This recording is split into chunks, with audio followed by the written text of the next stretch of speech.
Great. Okay, one more time. How was your week, Patty? Um, mm, it was it was cool, teacher. Was good? What did you do? Um, my teachers give me my grades, and it was so cool. So you have good I grade? had the first place on my class. Ah, great. Congratulations. Yes. You're good. They gave you. Yeah. Nice. I know you're always the first. The I first. thank you, teacher. All right. What's your favorite subject at school? Um, biology or history, probably. History. Yes. General history, or just Mexican history, or just general? General. Ah, okay. I should be asking some more questions because I love history too. Ah, I should add more. I love history and geography, everything except math. I hate math. I mean numbers, right? Math is so hard. Yeah, I mean when you don't like something, you have to work double effort. But anyway, Yes. all right. How about you, Miss Mora, Miss America? Hi, teacher. My week was excited Uh-huh. because all the time in my town is the raining. Ah, great. What did you do this week? Yes, and in the afternoon I was weak, finish. Uh-huh. Yes, because all the time raining. You said the other day that you have kids, right? Yes, and in the afternoon I Happening there. work I work with two boys. Oh, I tell you what, your son says you have kids in the afternoon. How come? Yes, Okay, so you are their teacher or something like that, or just the babysitter? Uh, no, I help with the homeworks, the teachers, yes. Yeah, yeah, like a tutor, right? Yes, for Oh, with the booklet, uh-huh. yes, I help with they made the booklet. Okay, great. Okay, we have Claudia here. Hello, Claudia. Good morning. Good morning, Oh, everybody. morning. Good morning. How was your week, Claudia? It was very, very hard because I work in obviously in my home. At home? Mm-hmm. Yes, that I am in virtual class and something like that. Checking the works of my students. That is not only I I want to participate for extra hours in my work, Okay, you want. mathematics hours. All right, you want. Yes, so I need to study a lot of acuerdos and Oh, a lot agreement. of things. Yes, I know. Yes, but I'm going to try. Yeah, that's good. That's cool. Well, it's 9:09. We have just Patty, America, and Claudia. I think Karina won't be here today. That's what she told me yesterday. Well, she told everybody. Anyway, thank you for being here. That's another beautiful Saturday here in Mexico, in Acapulco. We are in Acapulco, remember? Um, so today, what day is today? Well, tomorrow, you're gonna vote tomorrow? June 4th, right? Right, you're Maybe. right. Right? Yeah, Okay. I need to go out. Right. Well, Patty is I am lost. legally available. Right, Patty, you are on the age? Okay, Saturday, happy Saturday.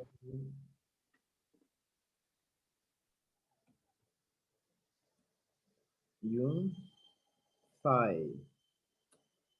That's like the mambo number 5, 2021. So, well, tomorrow is gonna be day for Guerrero, right?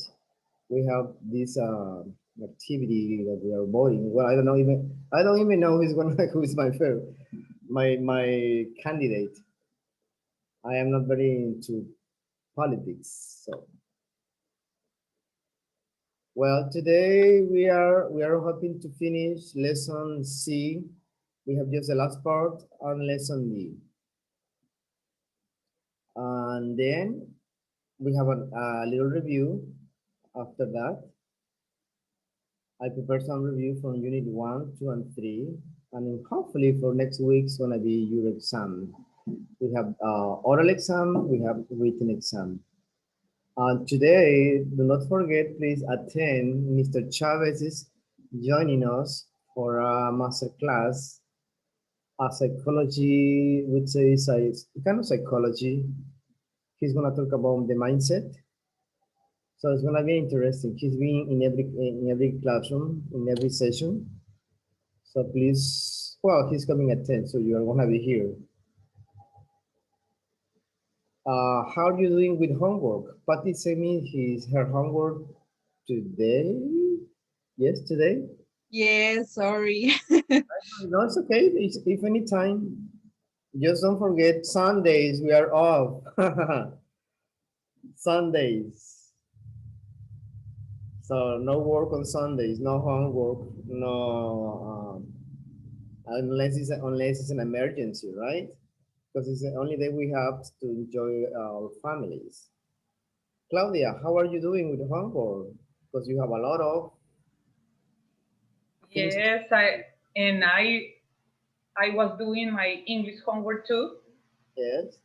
Yes. How was it? I did unit 1 and unit 2 and unit 3. All right. Good. America, I already have your homework too. Yes, teacher, I think I finished the unit 1, unit 2, and unit 3, or no? Okay. Well, one of the things of this group, you are on the only group for now with Touchstone 4, uh, the 4 level. So you are being very responsible with homework, being here on time. You're always participating. You're always saying me, right? So that's that's something good because you're engaged. You're engaged. You have the commitment to improve your level of English. So, and I also want to say thanks to the people like Patty, America, Karina was here last Thursday at night. Remember? Well, in the evening, you were here for the pronunciation phonology class. So remember, Yes. next Thursday is going to be another class for that. That would be Thursday at 7, same time from 7 to 9. Okay, let's Yes, wrap it up. teacher. Well, let's start it.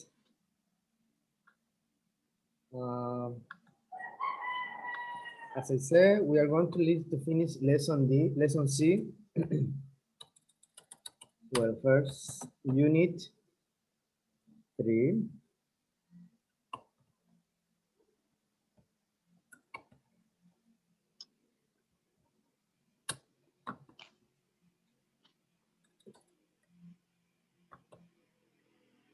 Lesson D.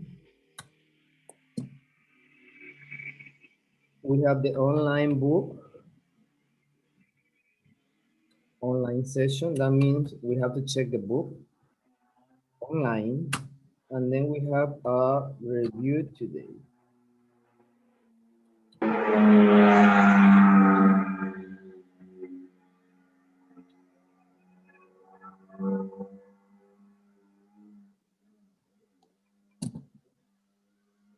Okay, we have review units 1, 2, and 3.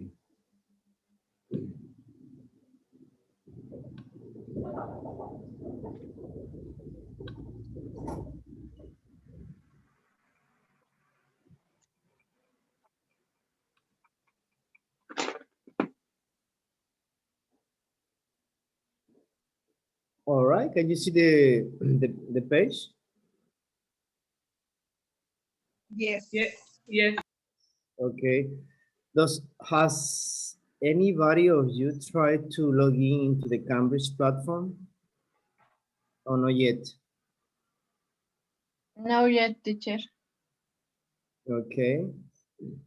You should try. It's very useful. Well, I don't know how your passwords are working.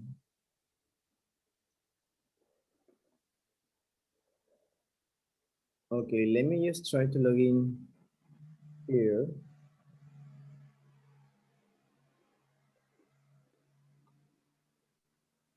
Because I have been working all morning, well, not all morning, like an hour or something with this online book. So remember, the online book is an extra tool for you besides the regular book, besides the regular classes, so you can reinforce your knowledge.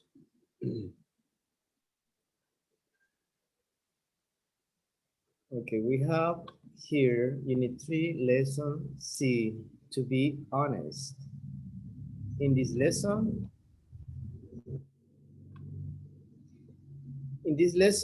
you use expressions like to be honest, or direct, use of course to get information that is not surprising or to agree.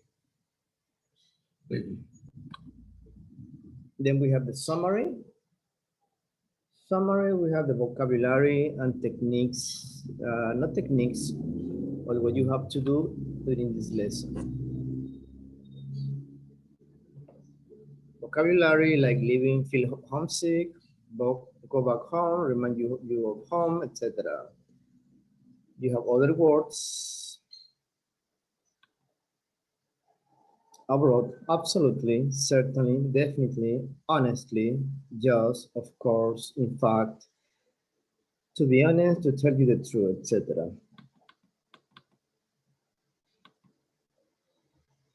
Sounding more direct. You can use expressions like this to sound more direct or assertive.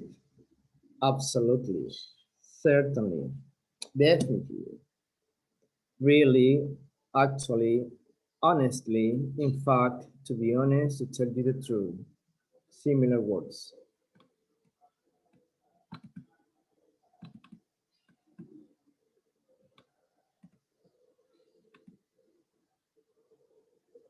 Luis, I think Luis is here. Hello, Luis. Good morning.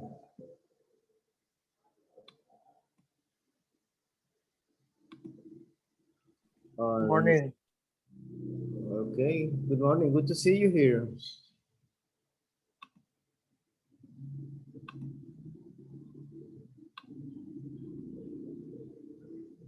Then, after the first page of lesson C, you have to go with the next topic. Here.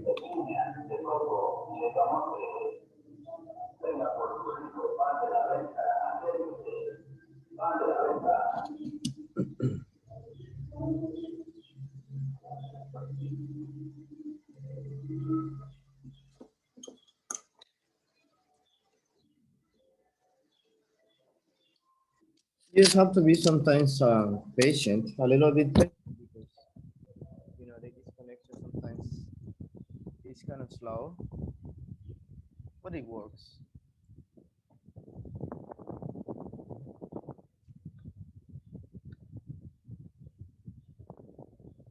Okay, we have a little conversation here. What do you miss about home? Read the first lines in an interview with an American teacher living in Brazil. Choose the correct answers to the questions. So when you're living here, do you miss home? Oh, I don't miss too much, to be honest. I miss my family, of course. This is a short conversation, right? right? Between two people. Do you think do you think David wants to return home soon? Yes or no? Question. No. No, right? No. I don't miss too much, to be honest. What does David miss not about home? Most about home? His family. Yeah, this is a short comprehension. Not a big deal. Easy peasy, right?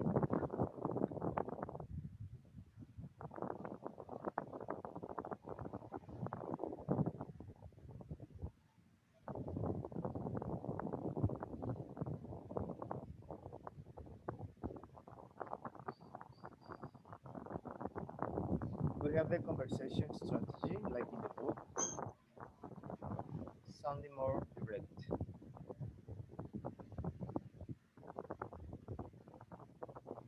Remember, in pronunciation, some say direct or direct.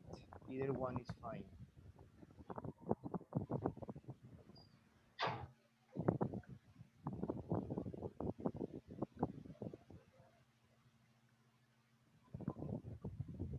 Okay, we have this next exercise.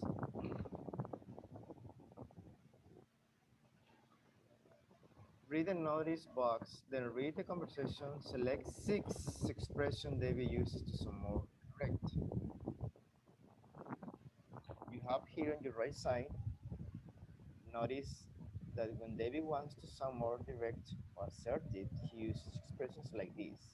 Absolutely, definitely, really, actually, certainly, honestly, in fact, to be honest, to tell you the truth. You have to find examples here. 6 expressions. Okay, let's go.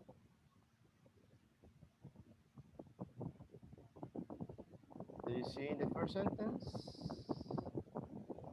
No. Do you see here any of these expressions?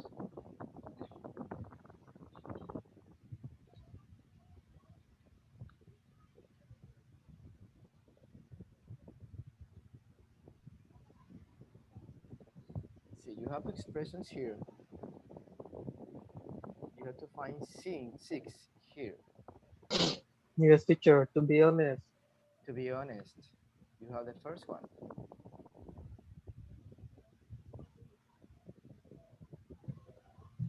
definitely.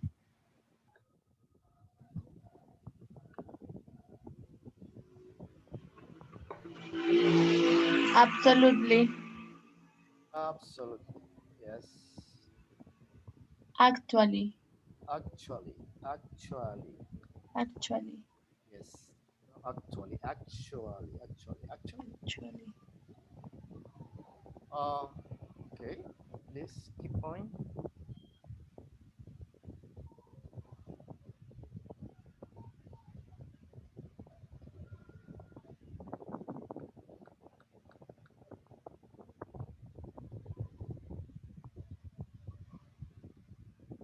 I honestly don't know. I honestly. Which one?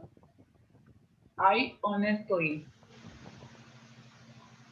In the last part, teacher.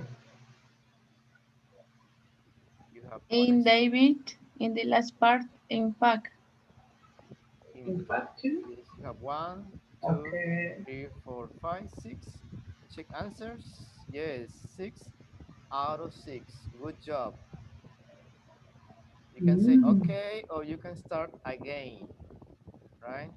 When you start again, it will ask you, it will erase everything, I mean, all this, and you will start again with another exercise. Same exercise, but new answers. These exercises help you with the same topic. We're working on those expressions.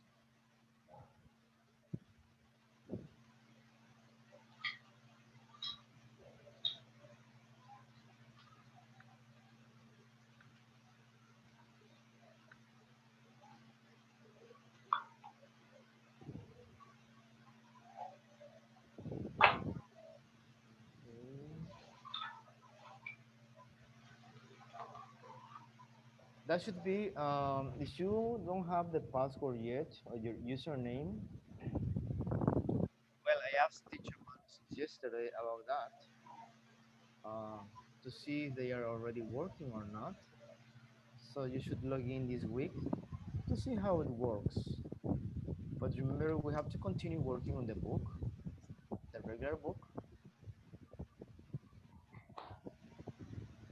So that was just an example what you can do online. That's a self learning. I mean that you can do it by yourself at home for extra exercise.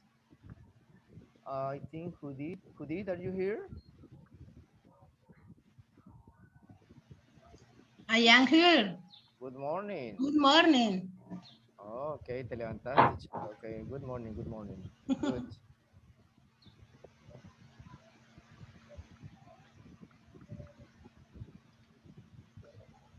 We were talking about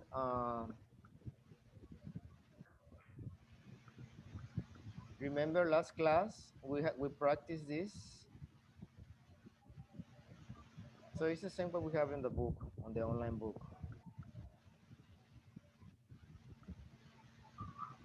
So you have to look for the positions. You have the expressions here, like definitely, absolutely, actually, etc. You have to find the position where you can place it. Like number one, I meet my friends. I miss everyone. Remember the position of definitely go with the conversation.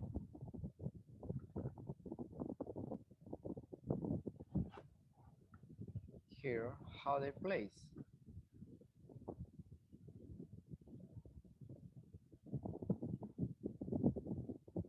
I don't miss too much, to be honest. I don't miss too much, comma, to be honest.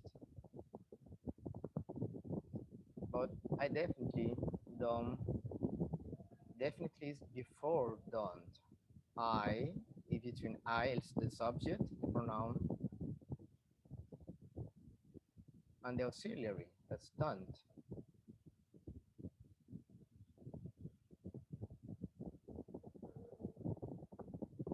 Same with the rest. You have the expressions here, and you have the exercise. Okay, number one. Who wants to do number one? Anybody?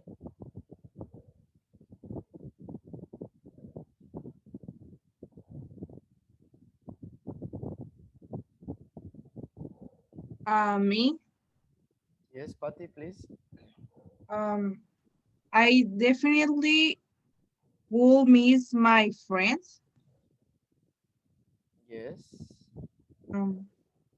In fact, I'd miss everyone. Yes. In fact, it's always at the beginning, right? Definitely is before the modal or the auxiliary. Number two.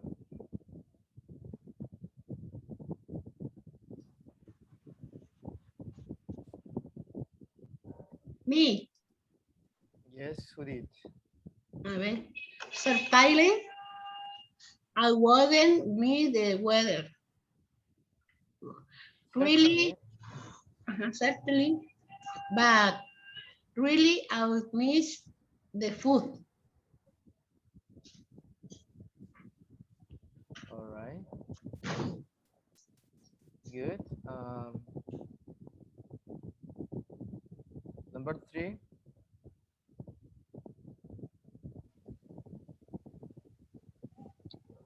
Me, Yes, America, please. I actually enjoy living in a different culture. I'd actually enjoy living in a different culture. Culture. Culture. And here, really, like who did say, but I really miss the food. that I hear. Okay. It's just remember, just a position of these expressions. Like I don't miss too much, to be honest, right? I miss my family, of course, right? But I definitely don't miss the football. It's present tense, so you have definitely before don't.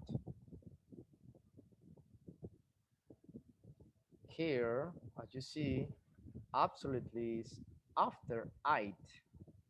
I would absolutely miss the food. As you see in the past lessons, the last lessons, when you use negative, like I wouldn't, absolutely wouldn't, that's before. So remember this, I'd absolutely miss the food here. But actually, comma, I think the biggest thing would be, etc.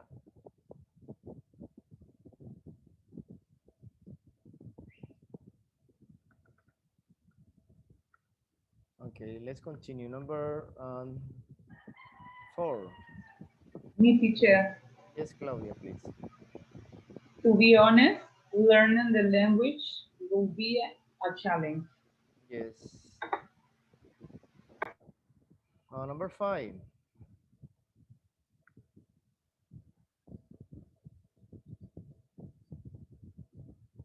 Okay, number 5.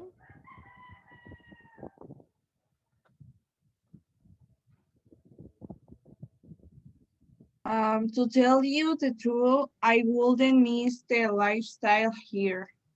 Yes. Number 6, please. Luis, would you like to try?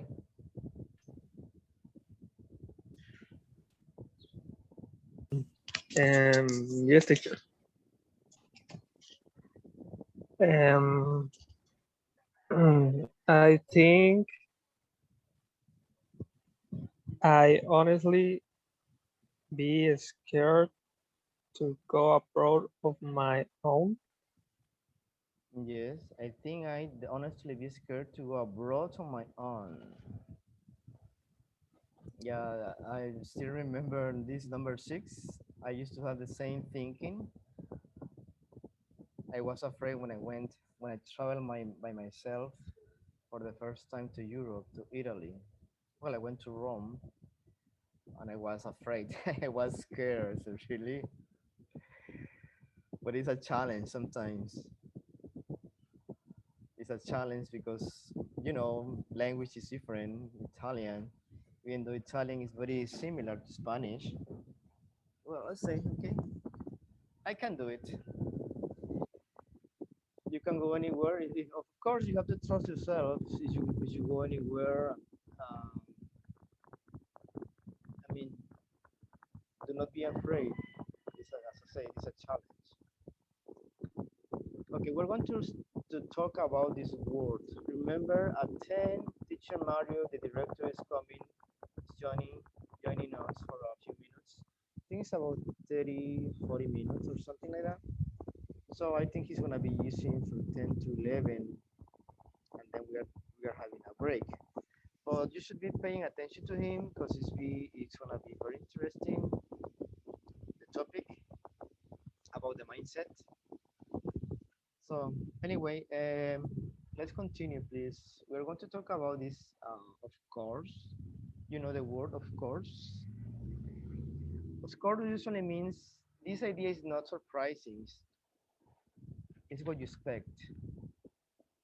But sometimes uh, you have to be careful when you use of course. It can sound abrupt or rude as an answer to a question. It depends. Of course sounds a little bit more informal. You can also use of course in responses to show agree or understanding. I really miss my family, of course.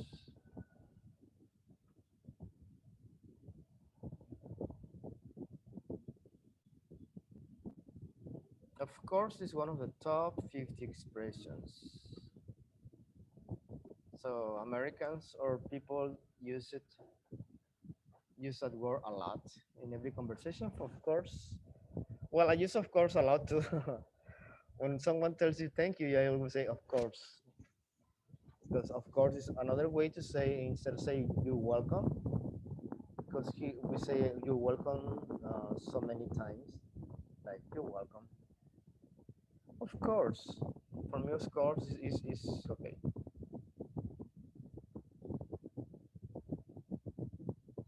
Read the conversations. Which response is more polite? Click circle A or B.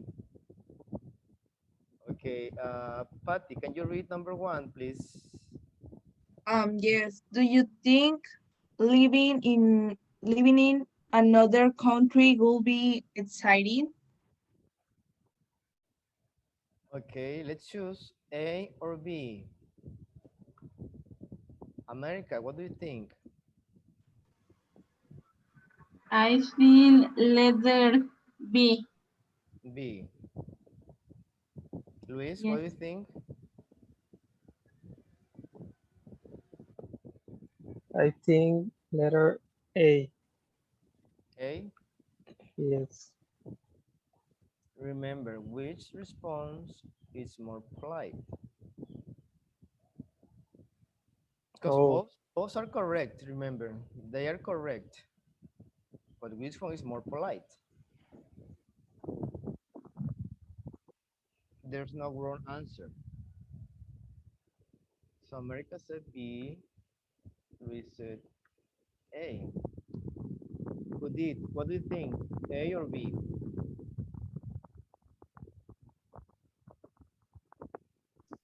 A. A. Mhm. Claudia, what do you think? I think it's the teacher. B. Okay.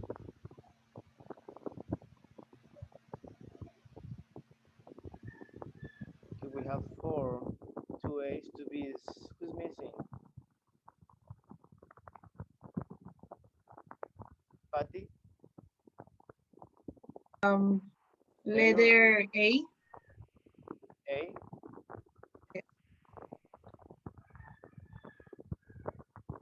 Do you think living in another country would be exciting? Of course it would. It's correct. Absolutely. Of course, I'd probably feel homesick at times. Well, I think it's letter B. Letter B. Both are correct, remember. So which one is more polite? Okay, America, can you read number two?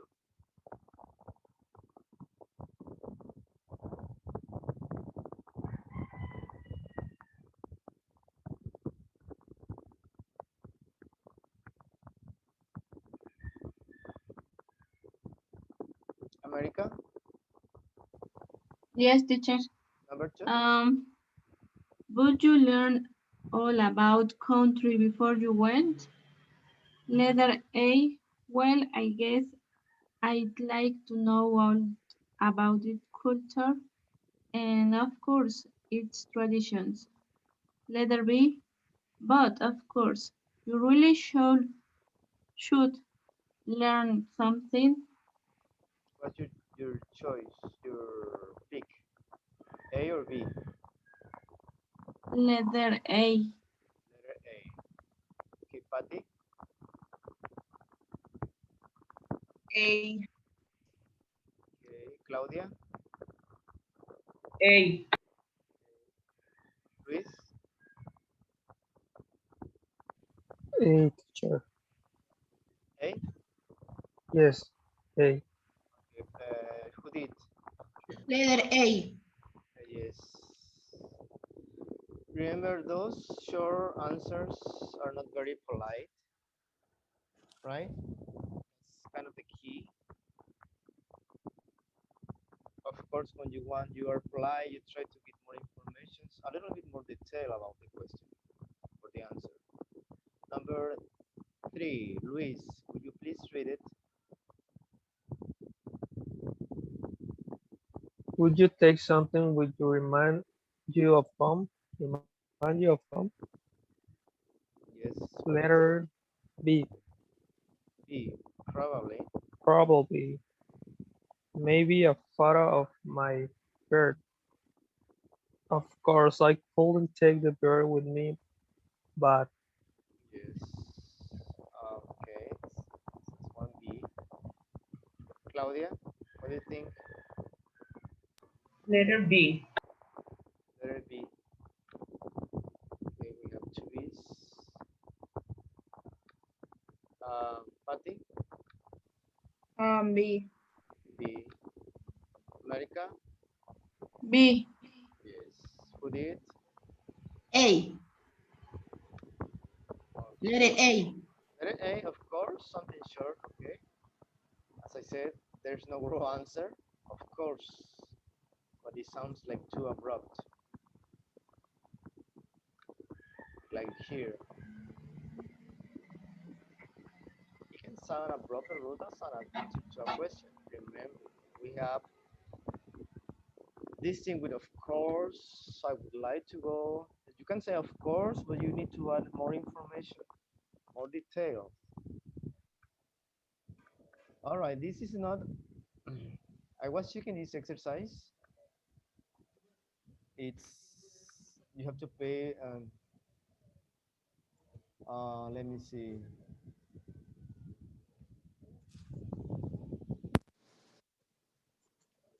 How does it sound now? Better? Later. Okay, I was using my earphones, so that's Okay. why. Perfetto, tutto bene. Better, better. Merci beaucoup. Yeah, it's just this thing, these earphones. I shouldn't wear them anymore, but I forget. Anyway, we have another exercise. This is about listening, listening and strategies. Um, away from home. So we're going to listen to the lady to Val talk about her experience.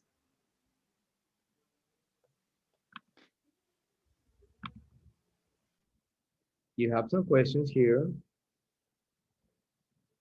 Check the questions first.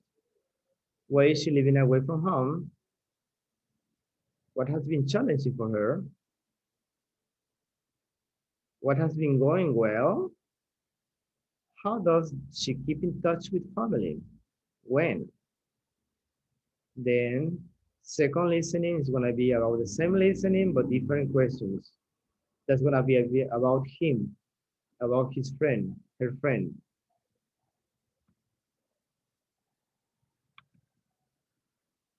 So remember, she is abroad. She is living somewhere else.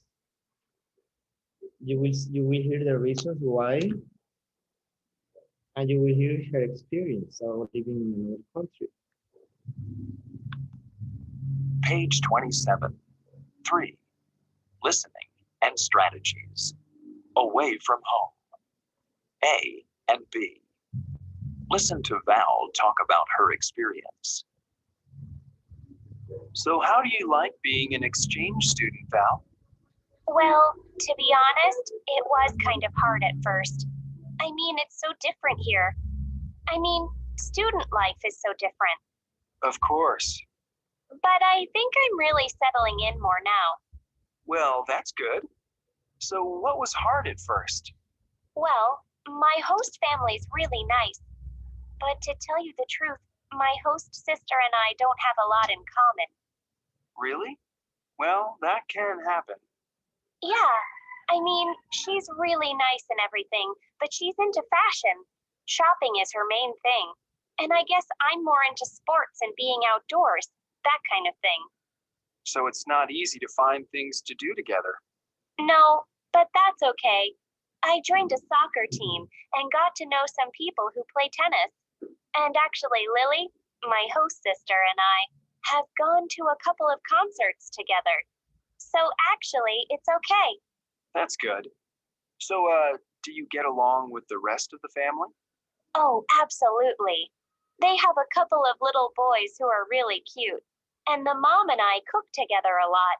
She's an amazing cook, and she's teaching me to make some traditional dishes. Great. So really everything is working out fine? I mean, no other challenges? Well, it's taken me a while, to get used to things. Like, I guess at home we're definitely given more freedom. Yeah? How do you mean? Well, we have more independence. My friends and I can stay out later, even on school nights. Things like that. But most of the students here have curfews. Parents are pretty strict about it. Like, we have to be in by 8 on weeknights and 10 on weekends. So that's not great. And we always need to let our host parents know where we are. I guess that's kind of hard to get used to, huh? So are you homesick at all? Well, not too much, to be honest. I do miss my family and my friends, of course, but we keep in touch almost every day. We email and stuff. And we video call on the weekends. It's a bit difficult with the time difference during the week, but yeah, I'll certainly be happy to see them again, though, after I finish my semester here.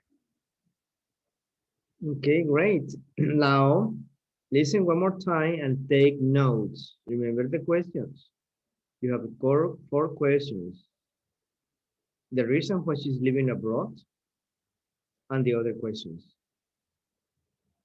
So please take notes, like keywords, to remember.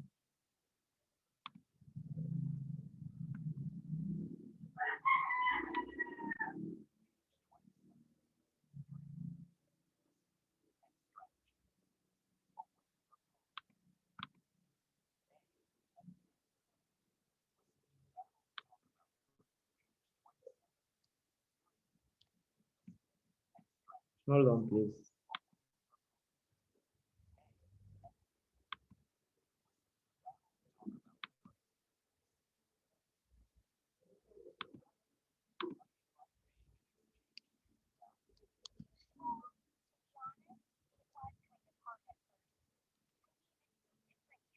Hold on.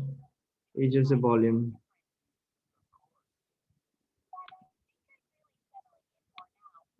Well, that's good. So what In was the hard? beginning. Page 27.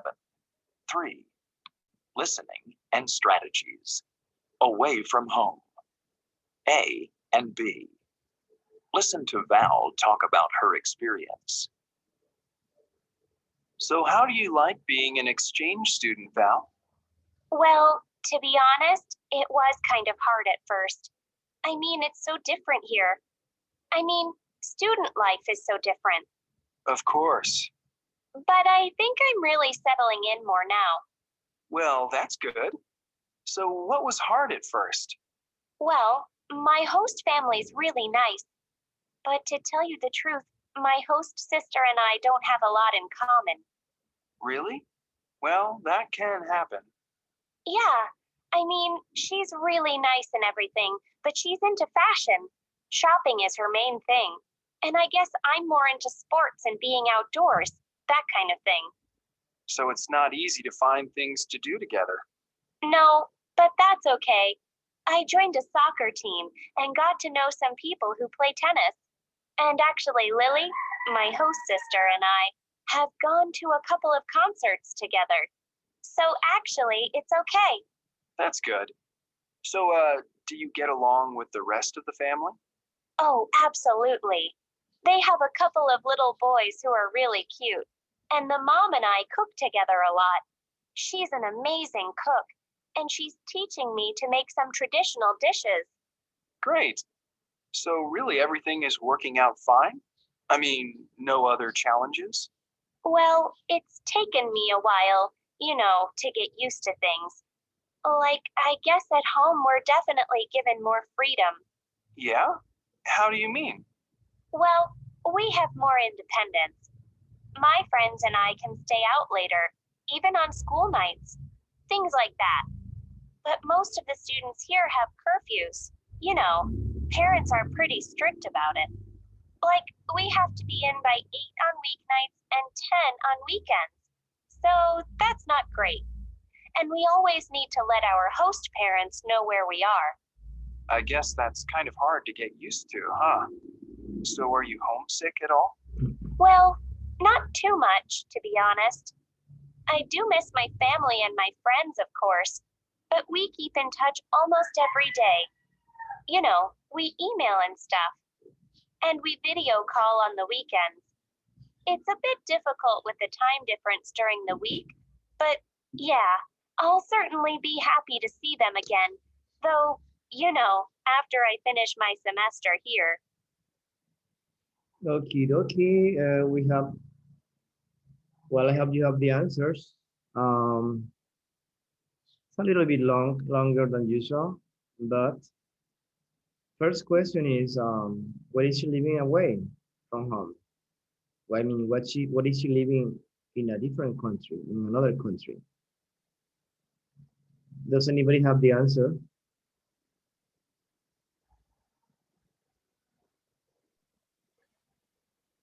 Maybe? No.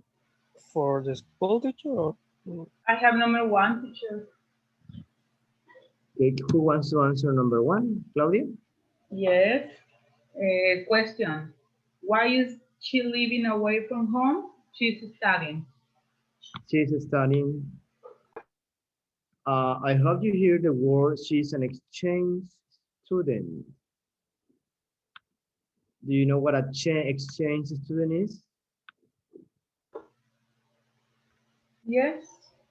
Yes? It's when it has in the school give an opportunity to go to study the same, but for a short time Yes. in another country. Right. That's what it means, exchange. They send you somewhere else and the same school somewhere else to the school, right? That's quite interesting. When you go to Spain, you go to France, an excellent opportunity if you have good grades. Patty, I suggest you to try for that. So it should be good for you to go to England or somewhere else. Number 2, what has been challenging for her?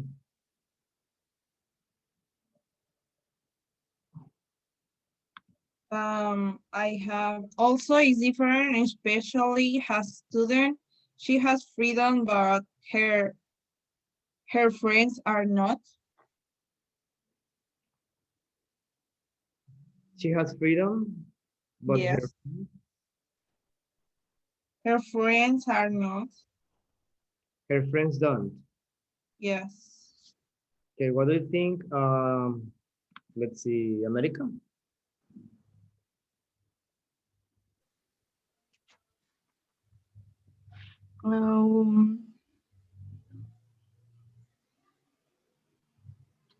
Cooking traditional dessert. That wasn't challenging for her. Luis? You know, like the first challenge to most people who move to another country is that you get used to the place, to the culture. I already said the word, but it's true because you're in a different country, so you have to get used to. You know the meaning of get used to? Yes? Yes. Okay. So that's a challenge for you. Because living in Mexico is the same. You live in your hometown, depending, no matter what city, Puebla or whatever. If you move to somewhere else, let's say move to Querétaro City, right? It's not the same like living in Acapulco. Even though the language is the same, people is the same, we are all Mexican, but when you move to another country, let's say Japan, you move to France, it's like you're in a different world. So you need to get used to, right? You need to establish yourself. So for me, that's a challenge. It was the same for Bound, right? Challenging. When you have to struggle with certain things in your life, but you get used to, like when you get used to the snow, when you get used to to the weather, every day is cold. It's not like, you know, it's different. Luis, what do you think?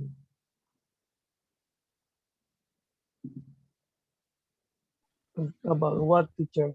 Number two, let me ask you something. Have you have any challenge in your life?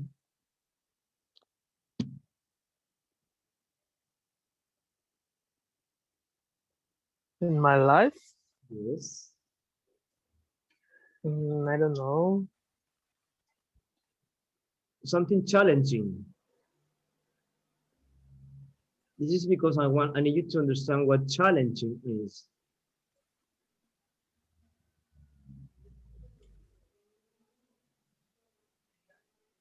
Well, everybody else, even as students, we have some challenge, right?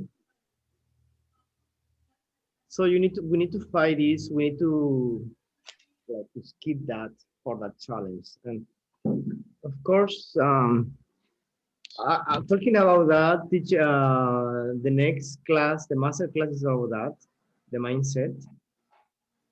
But anyway, let's continue. Number three, who did? Can you read number three? I did. I did you that that she lies but Okay, can you read the question first? what has been going well? Yes. Uh-huh. What is And your I did here. Mhm. She likes go to shopping. She likes shopping? Uh-huh.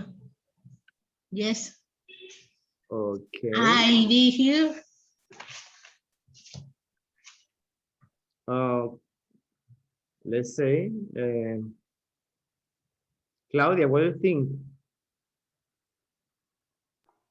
What has been going well?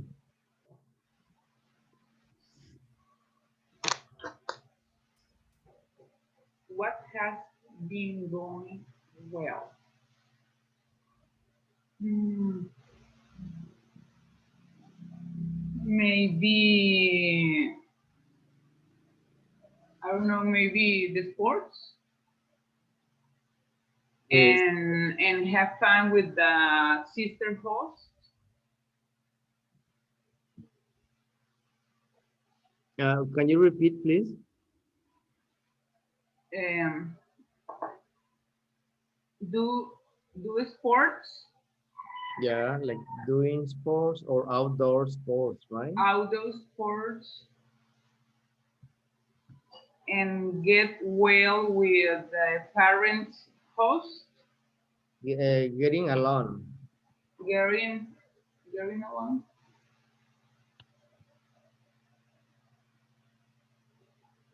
Well, you mentioned something. It's okay, teacher. You mentioned house parents. Host parents, We have house sister, right? host sister. Yes. Do you understand, everybody? House parents, house sister, No, teacher. host. Let's say the house would be the same. Remember, she's moving to a different countries, right? You have a family there that is taking care of you, but you are with them in the same place. So they are your host. They are hosting their place for you. That's why we call them host parents. That's the parents who live in the same house where you're going to or where you are to. Same with the host sister. where you get to. I will explain that in a minute. We have extra information about that, so don't worry. I'll give you some details. Number 4. Um, who wants to read it? Number 4.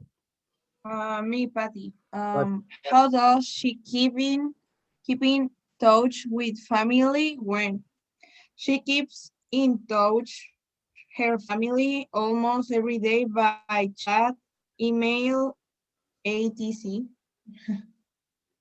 yes. What do you think, America? What do you have? To be honest, the email is also maybe happy. Okay, Luis, what do you have? And that she keep in touch by email and um, video calls. Video call? Al Yeah. always. Okay, great. Let's see. Listen again. What would Ball's friend say about her experience? Check the sentences.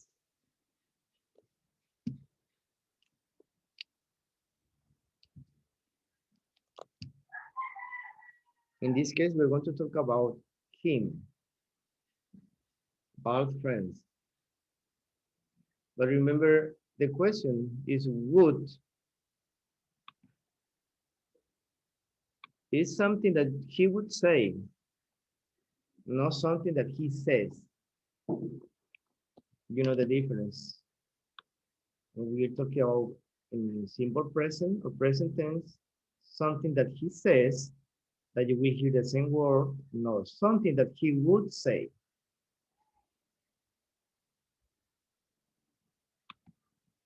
Page 27. 3. Listening and strategies. Away from home. A and B. Listen to Val talk about her experience. So how do you like being an exchange student, Val? Well, to be honest, it was kind of hard at first. I mean, it's so different here. I mean, student life is so different. Of course. But I think I'm really settling in more now. Well, that's good. So what was hard at first? Well, my host family's really nice. But to tell you the truth, my host sister and I don't have a lot in common. Really? Well, that can happen. Yeah, I mean, she's really nice and everything, but she's into fashion. Shopping is her main thing. And I guess I'm more into sports and being outdoors, that kind of thing. So it's not easy to find things to do together. No, but that's okay. I joined a soccer team and got to know some people who play tennis. And actually, Lily, my host sister, and I have gone to a couple of concerts together. So actually, it's okay. That's good. So, do you get along with the rest of the family? Oh, absolutely. They have a couple of little boys who are really cute. And the mom and I cook together a lot. She's an amazing cook, and she's teaching me to make some traditional dishes. Great. So really everything is working out fine? I mean, no other challenges? Well, it's taken me a while, to get used to things. Like, I guess at home we're definitely given more freedom. Yeah? How do you mean? Well, we have more independence. My friends and I can stay out later, even on school nights. Things like that. But most of the students here have curfews. Parents are pretty strict about it. Like, we have to be in by 8 on weeknights and 10 on weekends. So that's not great. And we always need to let our host parents know where we are. I guess that's kind of hard to get used to, huh? So are you homesick at all? Well, not too much, to be honest. I do miss my family and my friends, of course, but we keep in touch almost every day. We email and stuff. And we video call on the weekends. It's a bit difficult with the time difference during the week, but yeah, I'll certainly be happy to see them again, though, you know, after I finish my semester here. Okie dokie. Did you take notes, I hope? Remember, you have to choose whatever, any of these from 1 to 5, what he would answer, what he would say. Okay, number 1, do you think he would say, to tell you the truth, Val's half sister is pretty unfriendly? No. No, right? I mean, they don't have many things in common, right? She likes shopping. She likes outdoor sports, right? But she wouldn't say that. I mean, he wouldn't say that. Number 2, let's see, America. Do you think he would say, to be honest, she hasn't gotten to know many people?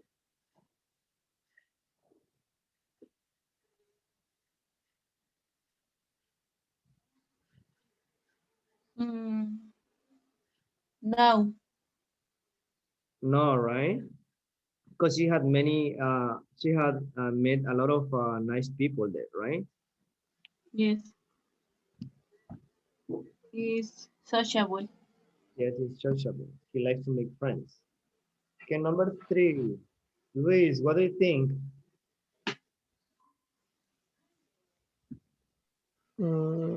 She'll definitely learning about the culture.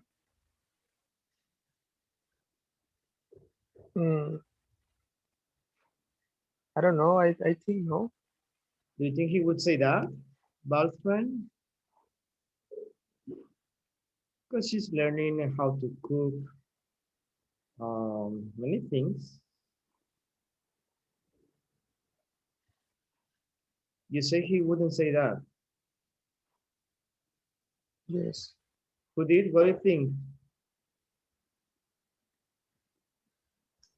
Yes. Yes, she's definitely learning about the culture. Okay, definitely. Yes, I sent you a video today about that word. Definitely. Try I to. think, I Uh-huh. think, I think, I think she, yes. Yes. Yes. Claudia, what do you think about number 3? Yes. Yes, right.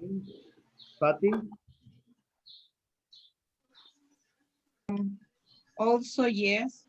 Yes, right. Well, some of the things that when you move abroad is just a learning about that. Is you're into the culture, into the place where you are at the moment. Number 4, Claudia. Yes.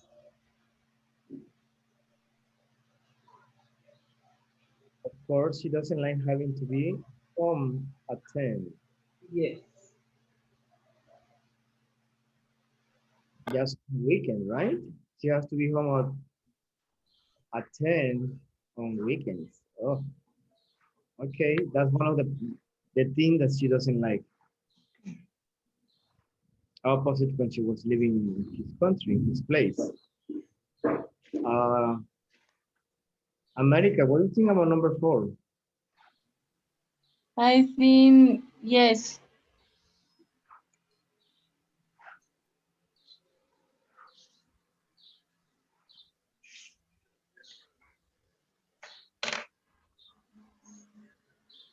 Okay. Yes, yes, yes, yes. That's what he said. Yes. Number 5. What do you think about number 5? She's certainly homesick. In fact, she wants to go back home right now. Homesick. Do you think he would say that? No. No. No, right? Because she's No. happy there. I mean, she misses her family, but that's not the problem.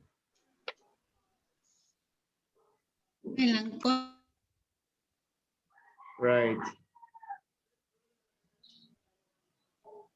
All right. One question for you. If you had the chance to move to another country, what would you learn first?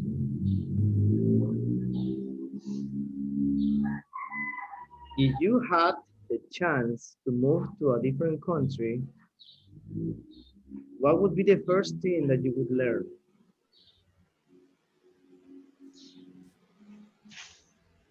Try to study the sentence, think about the sentence. If you have the chance to move to another country, what would it be the first thing you would learn? What would it be? The first thing that you learn?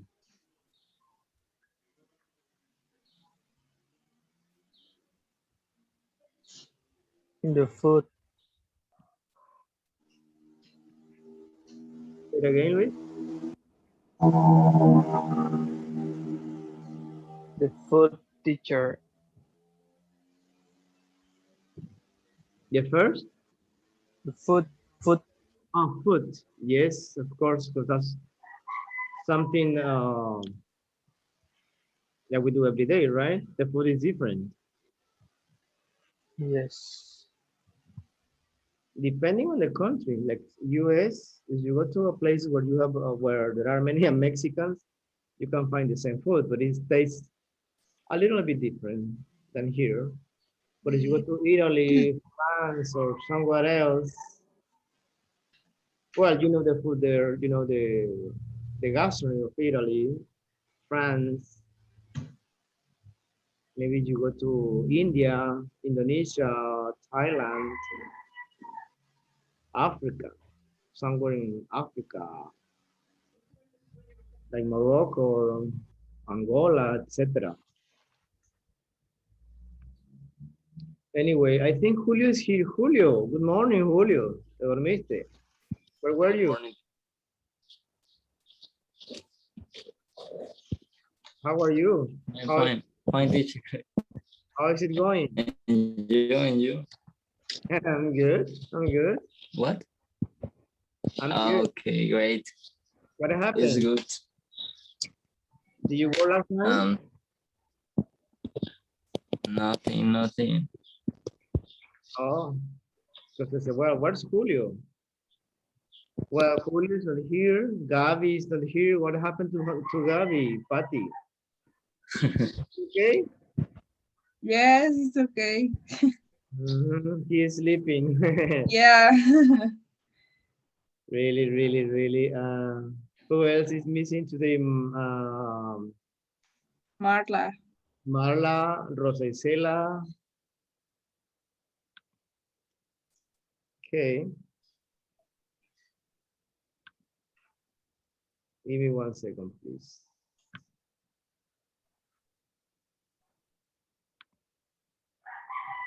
Well, teacher Mario just told me he's not coming at 10. I think there's a change of plan that I wasn't aware. So you were supposed to join at 11. I don't know yet. Let me give you the information later.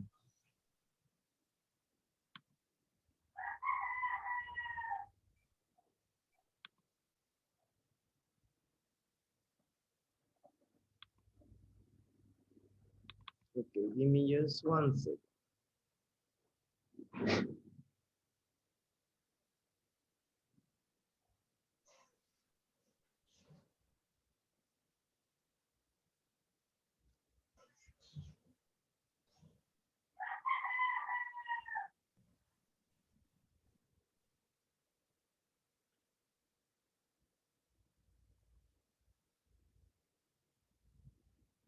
Okay, the link for the class, the master class with teacher Maro is already on your WhatsApp.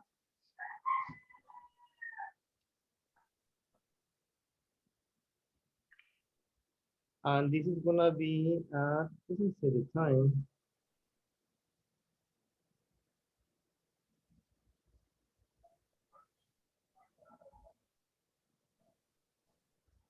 Hmm, I don't have the details about the time.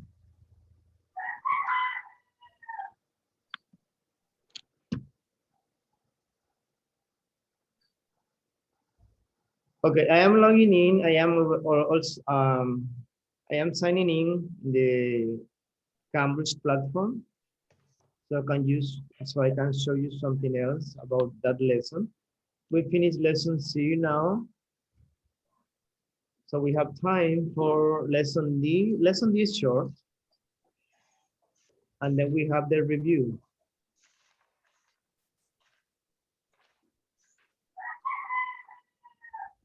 Okay, let me show you the book, the online book. It's here. Can you see it? Yes. Okay. Yes. Go to my teaching, remember, not to my learning, because this is the only one that is free. My teaching. Don't look anywhere else. My teaching.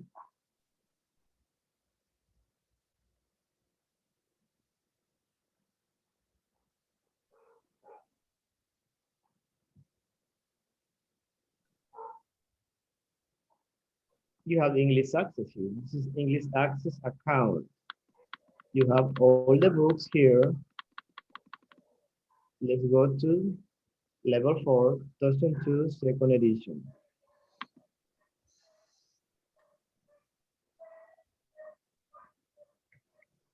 You also have the chance to take a look at viewpoint 1 and viewpoint 2, level V2 and C1.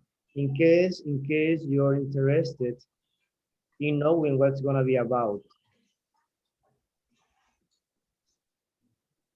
As you see here, you have all the units. We are in unit 3.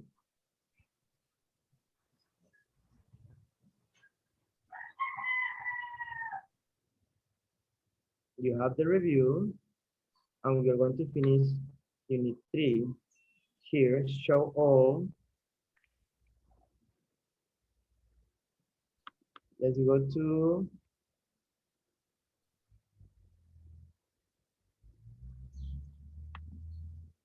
lesson C.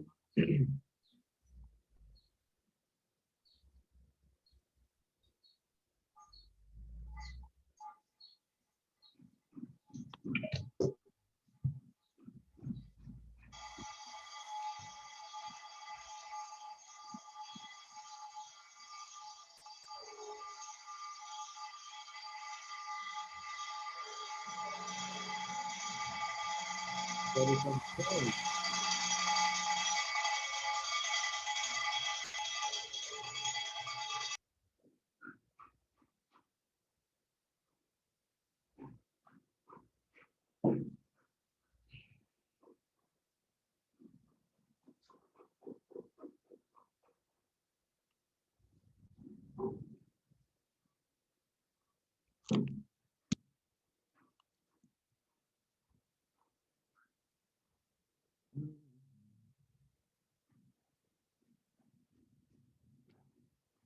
Okay, new words. Be into something, interested in something or enthusiastic about something. Exchange students, a student who spends time living and studying in another country, usually as part of an organized program. Host family, a family that provides accommodation and support for exchange students. Outdoors means, remember, this is just vocabulary for the lesson. Outdoors, outside, settle in, get familiar with, and start to feel more comfortable in a new home or job. We have the video call. You know what it is? It's face-to-face video communication over the internet. Okay, all these words are here. At first, it was difficult to settle in because of the cultural differences. But after a few weeks, I realized I actually had a lot of,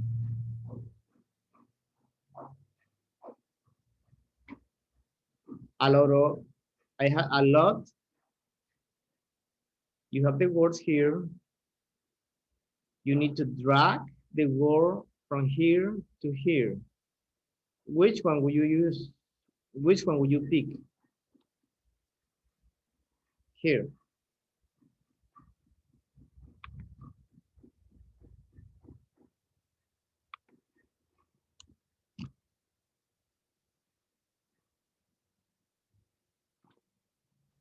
In common. In common. You're going to do it, okay?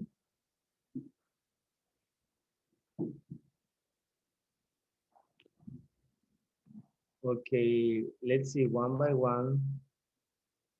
Claudia, can you read the next one, please? The friends I made were really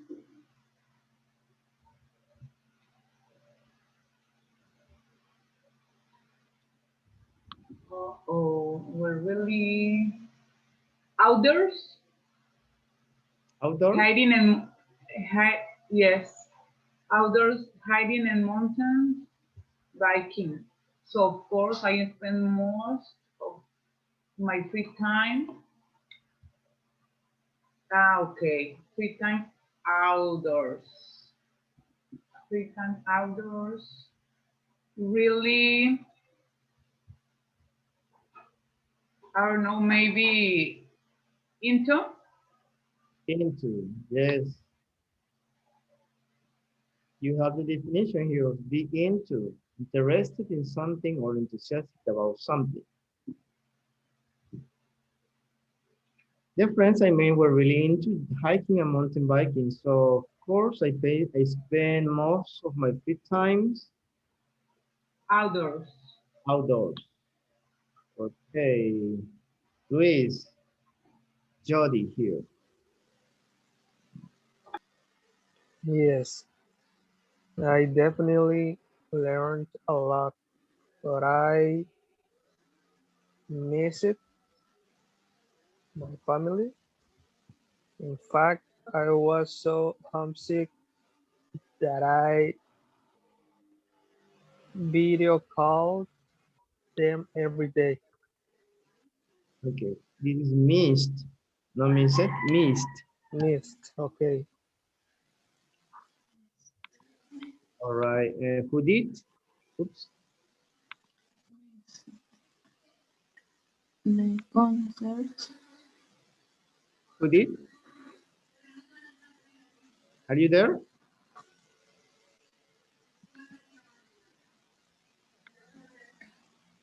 Luis?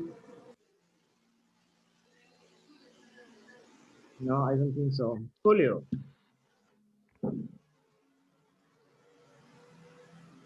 what is you have those two words, host family and concerts. This is Simon.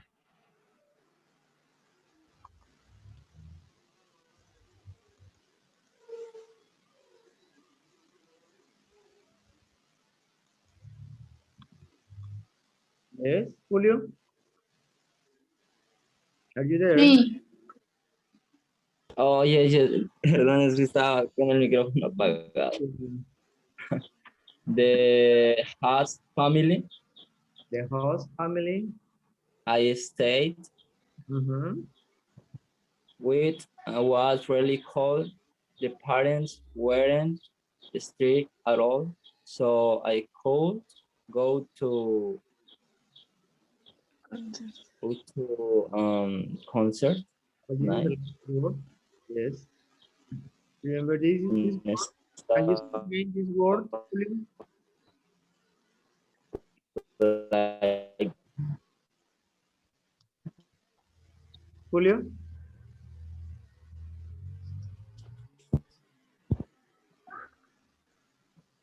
Are you there?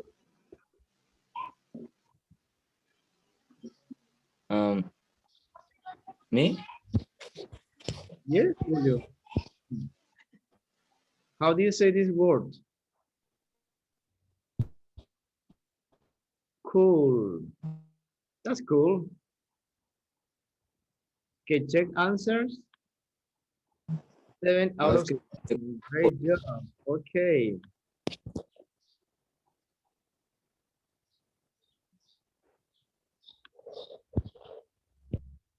Remember, this exercise is to learn new words, extra vocabulary.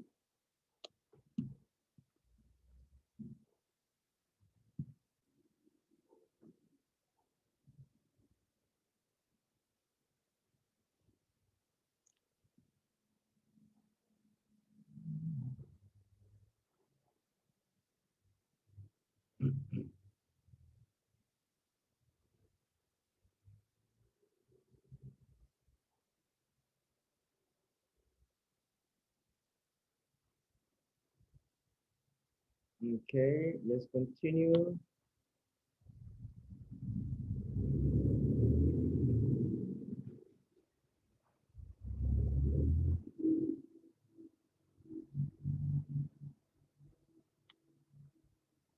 Okay, guys. That was lesson C. So we are going to finish the last one. Proverbs. What is a, can you tell me what a proverb is? Proverb.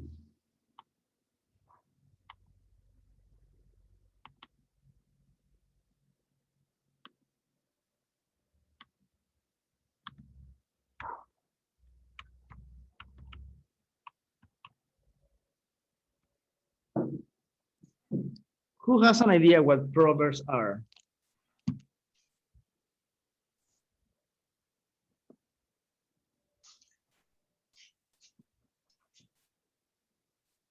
Anybody? Proverb. Proverbs. It sounds very similar to Spanish. We also know them like sayings.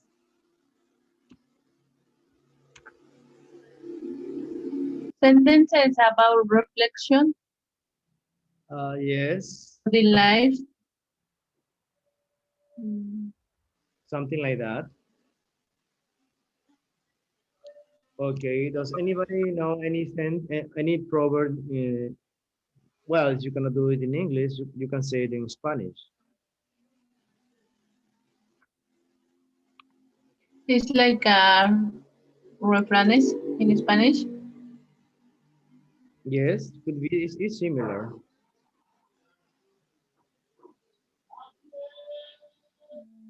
Does anybody know any proverb in English or Spanish?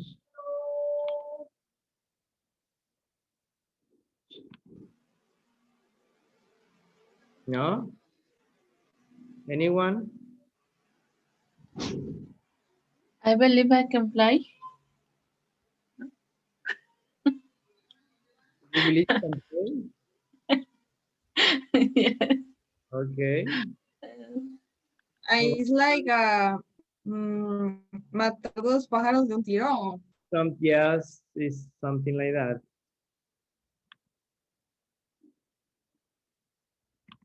In English, it's very similar. Proverbios or dichos, right? That's what we're going to learn in this lesson. Here you have some examples. Can you see it?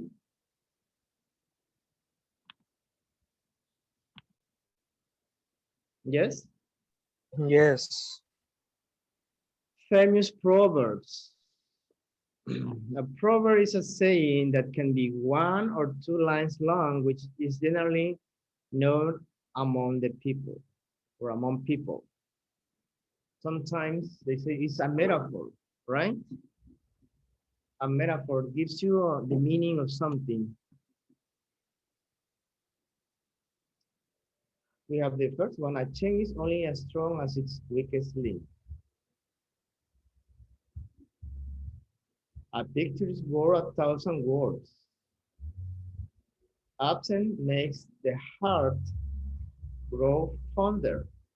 And we have kind of a definition or what they are trying to say with the proverbs. For example, the first one, a chain is only as strong as its weakest link. Okay. Judith, can you read the meaning of this, the first proverb, please? Well, I think Judith is not here. Judith, Ayan, here. aquí estás y no me contestaste hace rato. No, es que fui a tirar la basura. Con razón yo escuché. Really? Okay. Can you read the first proverb, please? The meaning. Ajá. I think a group is only as strong as es que no se ven bien las letras. As it make it member. One word. Remember it a person is now performing in a group. The work Whole. group will suffer. The whole The whole group will suffer. The whole group will suffer. Yes. Will suffer. Patty, can you read the meaning of the second proverb, please? Okay. A picture or photograph can often convey a message in empathic way than just words. Okay, good, thank you. Okay, Luis, can you read the third proverb, please? Yes. People have a tendency Yes. to think more often about someone who is away from them, making them feel what? Ponder. Fonder Yes, ponder. of the other person. Yeah, that's true, right? When someone is far away, because of the distance, you feel like ponder. Sometimes, not all the times. We have more proverbs here. Good, thank you. Um, give me 1 second.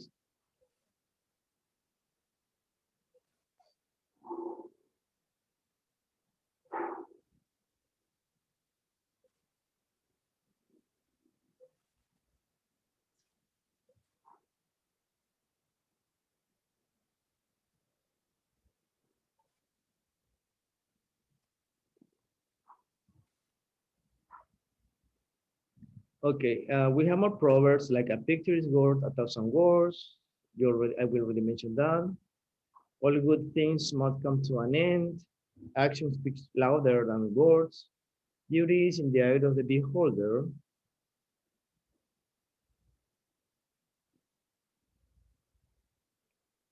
A bargain is a bargain. A blind man would be glad to see. A bird in the hand is worth two in the bush. So, like we say in English, and I mean Spanish. Pájaro mano, algo así. Algo, pájaro mano. Vale más pájaro mano que cientos volando. Volando, que 100 volando. Ajá. Yeah. A cat in gloves catches no mice. After dinner comes the reckoning. Pennywise like the movie. Remember E.T.? IT, it, Pennywise and pound foolish. One swallow does not make a summer, etc. We have many proverbs in English as well as in Spanish, right? So teacher Mario, the director, is telling me he will join us at 12 today. So I think he's gonna take the last hour. All right, Proverbs. We have Proverbs. Remember, this lesson, it's reading comprehension and writing. So we're going to read our comprehension, of course. Think of a proverb in your language.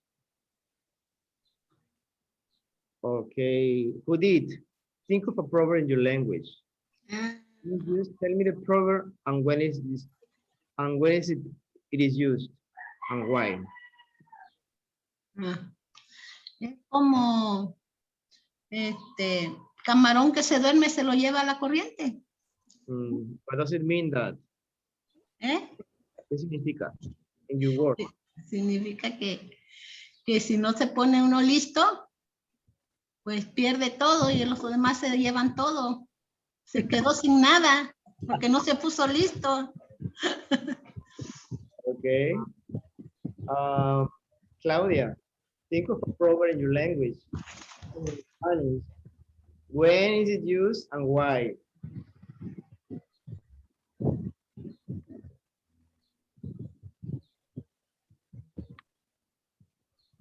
Claudia? Más vale tarde que nunca, puede ser uno. When do you use that and why? Bueno, pues más que nada a veces se usa como para justificar, ¿verdad? Las cosas que no hemos hecho y uno dice, pues más vale tarde que nunca. O de repente cuando llegas, ¿verdad? A un lugar y que se te dificultó llegar a tiempo porque se te atravesaron así diferentes circunstancias, ¿verdad? O así diferentes circunstancias, puede decir más vale tarde que nunca. Right.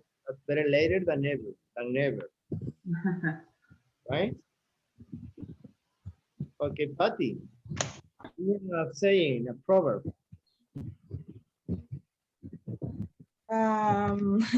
Ese no da paso sin guarache. Okay, yo no uso guarache, no la cierta. Puras sandalias. ¿Qué significa? What does it mean? Or when do you use it? Que hay que estar prevenido es como cuando, no sé, das un enganche y te tienen que dar papeles o algo por el estilo. Tienes que estar asegurado con algo. Yo estoy como el emoji del dedito así. Ok. Julio, ¿qué piensas what do you think about the proverb that Patty just mentioned? What? What? No lo escuché bien qué dijo. Okay, say again, or excuse me, say again. Sí estás en la clase, ¿verdad? You're in class. Yes. ¿Qué dijo Patty? Que si no das pasos sin guarache. ¿Qué significa para ti? Pues como ella dijo, o sea, prevenirnos ante una situación futura, ya que pues hay muchos que nos estafan, así que debemos tener referencias ante eso. Let's see. Who did?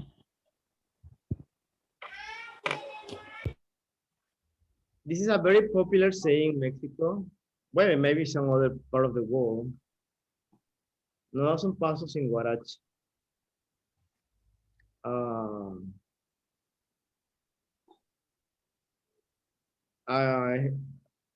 Who did? What do you think? De que no da el paso sin guarache. Ese. Sin zapatillas. Tú con zapatillas. Pues que esa persona no puede dar algo sino él asegurarse para no perder. Él Right. tiene que ver por él para que no pierda, prefiere que la otra persona pierda. A que son personas listas, pues. No dan pasos en guarache. Right. Como los políticos ahora, ¿verdad? Hoy en día. Ajá, sí, te sacan el INE, si no, no te dan nada de...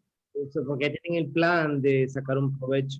Sí, ándele. Lo mismo Primero es ellos y después ellos y lo último ellos. sacar provecho de una situación, pero ya lo tienes planeado con anticipación. Okay, any other say in America? El que sirve a dos amos con alguno siempre queda mal. Okay. Ese nada lo conozco en una canción, pero bueno. When do you use that and why? Por ejemplo, cuando, no sé, pues a veces quedas con alguna persona y te comprometes a algo, pero también se te atravesó otra situación y quedas mal con alguno de los dos O con los dos, o con los dos, exacto. right? Como el que dicen, el que mucho abarca, poco aprieta. Ujú. Okay, Luis, can you give me a proverb, please? Think of a proverb in English, in Spanish. In Spanish, Yeah. could be, es más fácil ver la paja en el ojo ajeno que una viga en el nuestro. Okay. Yes.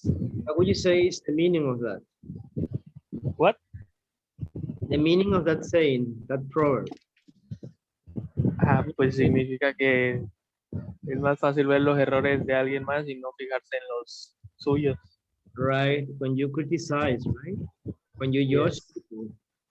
You judge people, and sometimes you don't judge yourself. Yeah, that's true. Anybody else? Alguien que quiera, anybody who wants to share a saying, a proverb?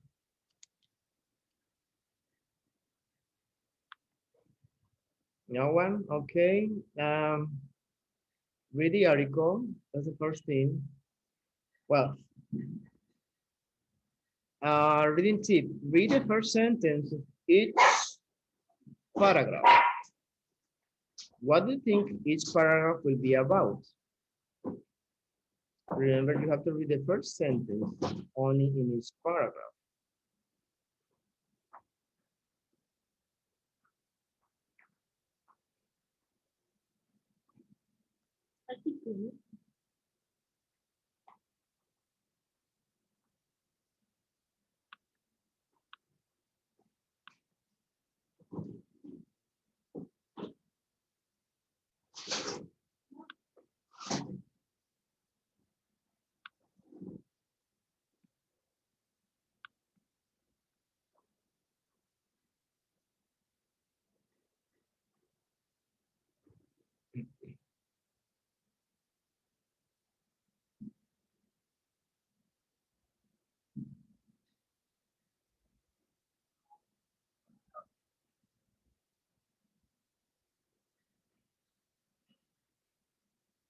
Okay, that's to give you an idea what it's gonna be about.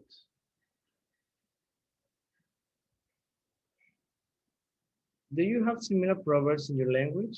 We already mentioned about our proverbs, right? In Spanish. They are very similar in English and Spanish. Are proverbs used in the same way? Yes, they are metaphors, right?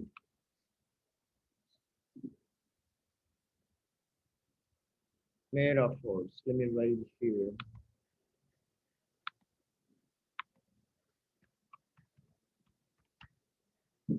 Metaphors are the same like Spanish.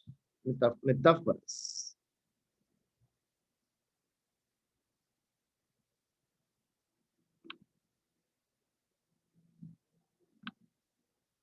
Please continue reading.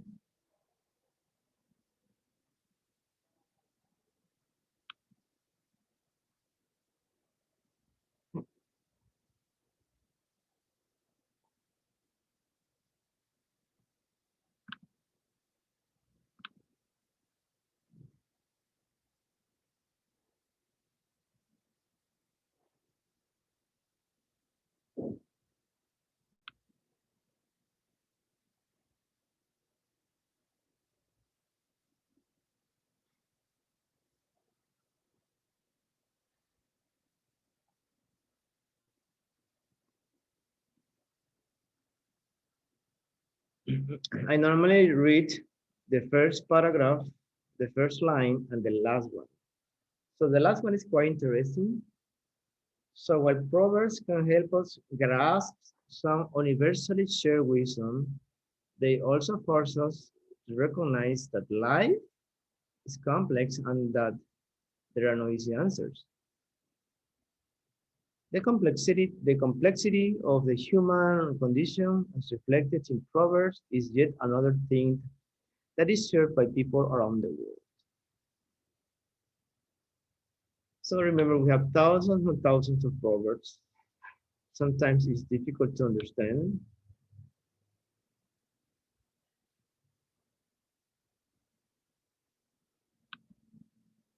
Okay, do you know the word wisdom?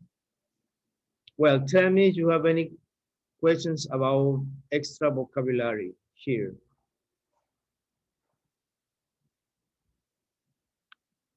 Wisdom is like smart or intelligent.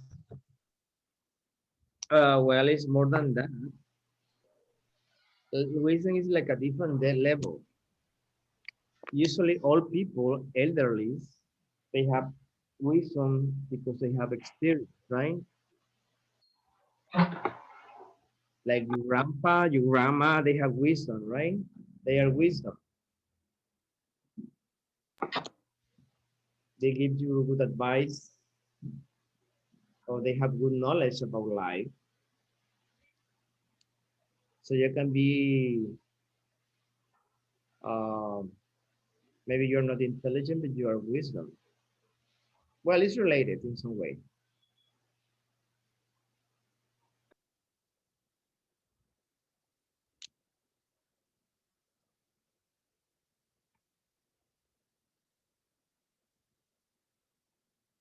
Okay. So you read the Proverbs, read the article again. Can you find these things? So you have to scan. Hold on.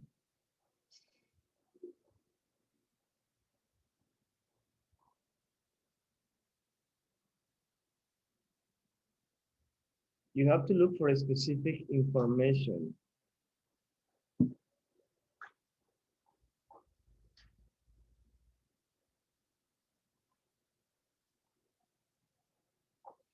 Here you have the first one. A function proverbs served in different languages and cultures. All the questions from 1 to 6, you have them here. So you need to scan the document for those specific questions.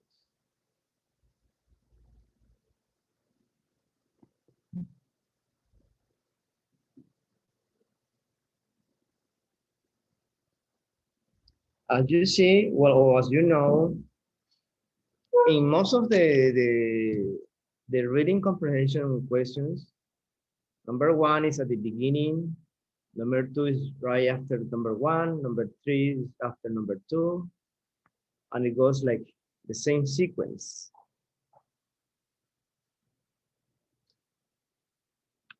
I give you some time to share your answers, please. I hope you have the book. And I give you a chance to work with someone else. We are 6, you're 6. Short class today. Okay, let's go to the breakout rooms and share your opinions, please. Well, it's not about your opinions, it's about the book, it's about the article.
All right, let's see. Everybody's back. Good. Okay, let's see what you did. Number one, we have a function. Let's try to do it fast. We have a few more minutes before the break. So we can have some lunch or anything or something.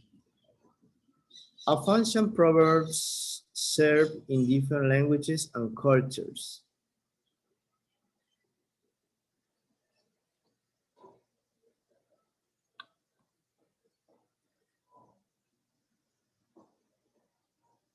You have it at the beginning, right? I'm gonna help you with the first one. You have it here.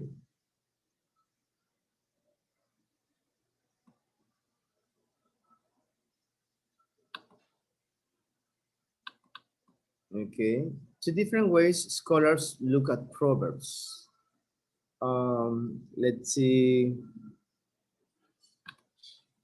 Patty, two different ways scholars look at a proverbs.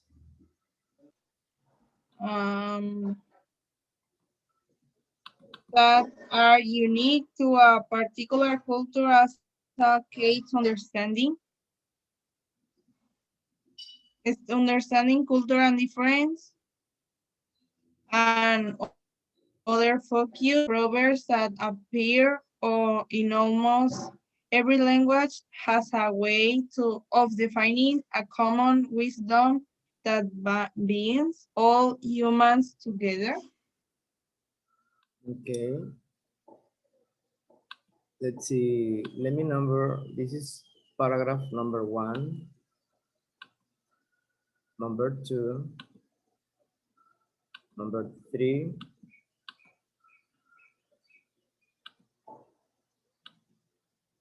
number 4,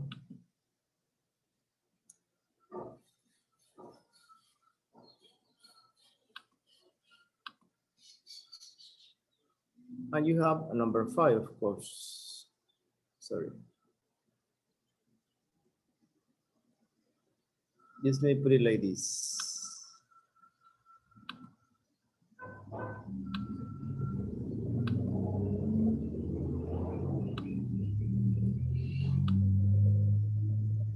Two, 3, 4, and 5. That is the usual when you number the paragraph. In each paragraph, you have line 1, 2, 3, 4, 5, 6, 7, right? Paragraph 2, you have the same 1, 2, 3, 4, etc. Okay, Patty, where do you find your answer? Paragraph here. Second to third line. Paragraph 1? No, paragraph 3.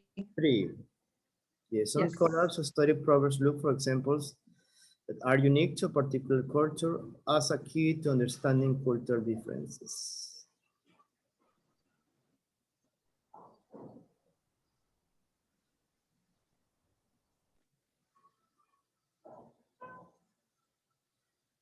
Others focus on the proverb, etc. Number 3, America. Two proverbs that are memorable because they use rhyme. Paragraph number 2.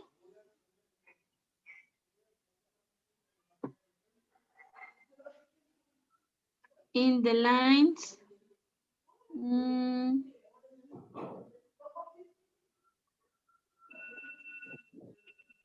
3, 4, and 5. Yes, can you name those proverbs? Those two proverbs? Okay, the metaphor out of the frying pan Just and into the fire. Sorry, just name the proverbs. Into the fire is easy to visualize when you are faced with a difficult situation that just got even worse. The repetition of the consonant T make it easy to remember. It takes two to tango. Yes, well, we have many, but I say yes, well, it's just practice makes perfect. Haste makes waste, etc. We have many, but the ones are more memorable. Okay, number 4. Judith. Miss Judith. I am here. Number 4.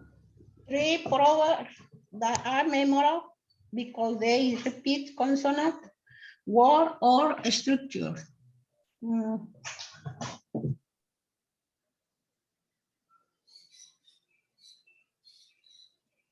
Espérenme.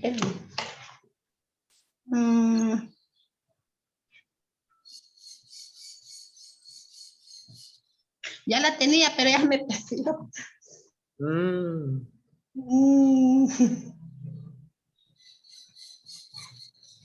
Que pase otro. Remember the answer from America. Remember America? The question was different. The proverbs that are memorable because they use rhyme. Que no lo encuentro. They use rhyme. Those are, you have it here.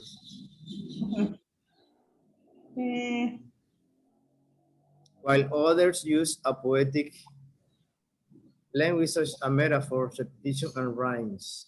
All right. Ay, que la borré. Okay, teacher. All right. Okay, otro.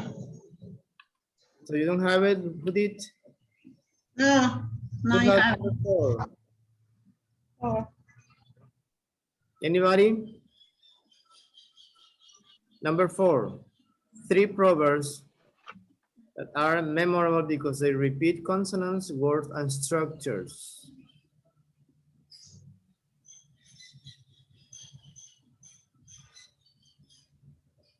It takes two to tango. Yes. Haste makes waste.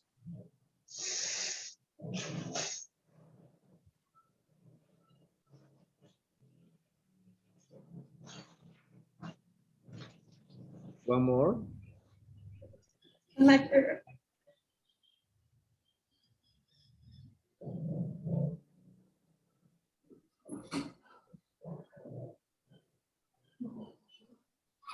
Teacher, a ver, dice the rain when the cast away the match will play. Comes to man's and soon as the bus leaves on vacation and the repetition on the structure in a one's body. Twi chai may the extremely catchy phrase. Yes. Well, structure. Structure. Beaten or beaten. Okay. Okay, number 6, please. The last one, so we can go on for a little break. Anyone?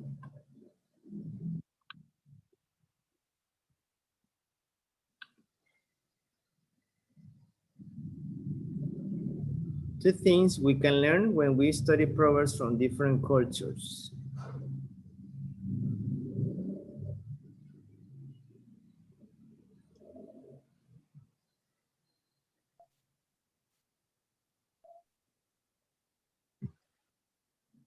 Teacher. Yes. We can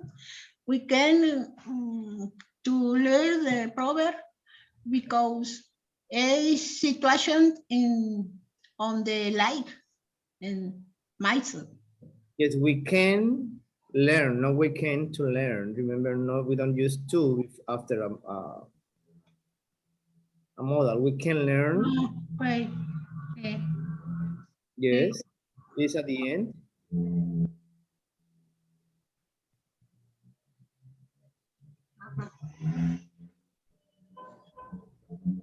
You have it in the last paragraph, paragraph number 5. Mhm.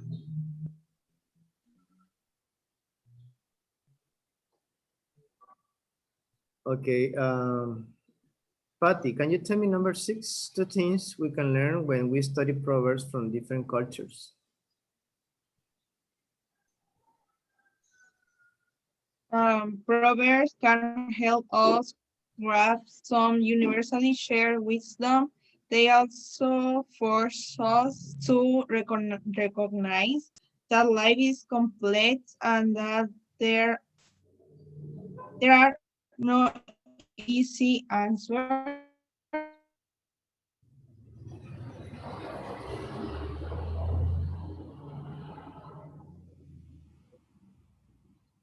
Okay, Luis, what do you think, Luis?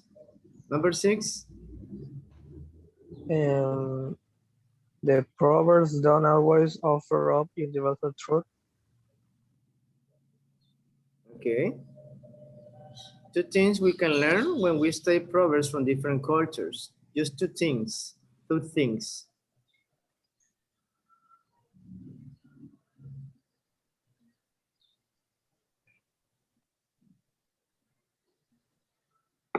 Me, teacher. Yes, please, Claudia. Paragraph 5, line 2. Recognize that life is complex. You tell the answer, teacher, at the beginning. Remember Mhm. that life is complex, and the other thing that there are no easy answers. Right. Okay, let's see. We have listening, speaking is short, and we have the writing, and we are done with lesson D. This lesson was short. Just a couple more things, and we will do a review. Remember, we have teacher Mario showing us at 12. So we have just 1 hour, less than 1 hour. Okay, let's take a break. It's 11:08. Let's see, 11:33. Come back at 11:33. We have just a few more minutes before the class, master class.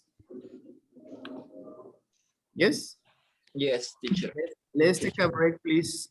11:33. Enjoy your lunch. See you later. Sí. Here. Okay, Julio is joining us, and Luis. Judith is here. Okay, let's try to finish the lesson, please.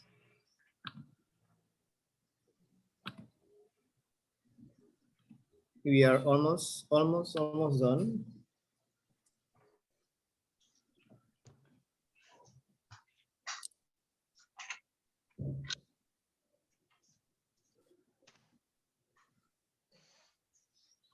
Okay, give me 1 second, please.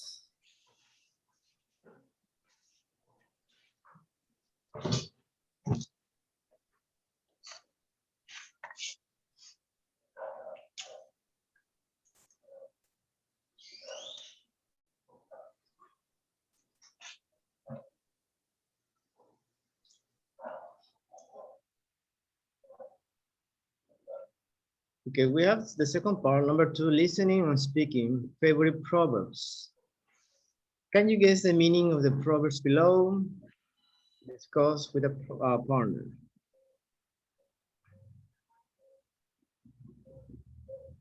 Every Tuesday has its Sunday. Spanish.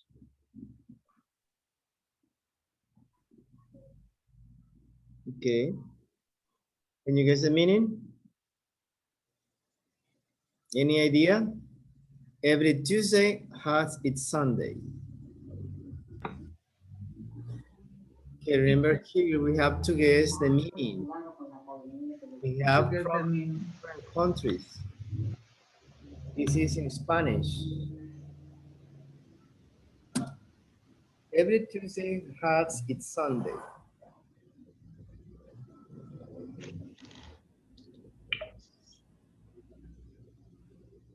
In Spanish.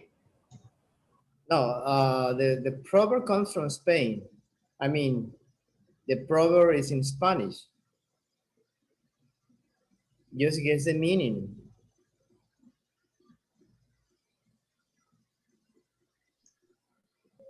Anybody? Que todas las semanas tiene domingo y martes. No, not the translation, Judith. The I proverb think, mean.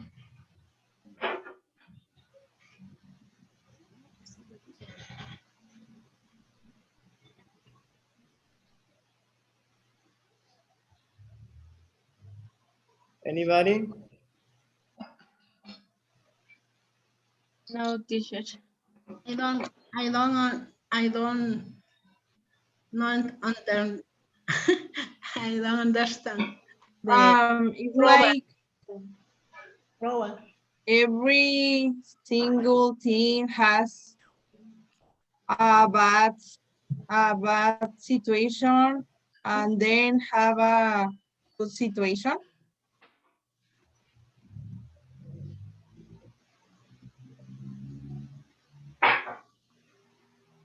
Maybe.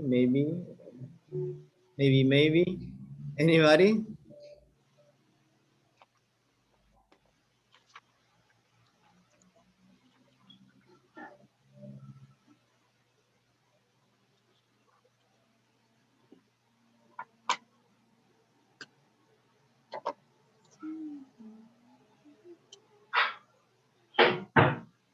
Anybody? No, Oh, no, sorry. I don't understand. No. Okay. We Confused. remember. Yes, Julio? No, teacher, it's confused. It's confused. Well, these are proverbs. Sometimes it's difficult to understand the proverbs. In this one, well, we have from different countries. We have Russian, Portuguese, and Chinese, right? Yes, it's not common. Every Tuesday has its Sunday.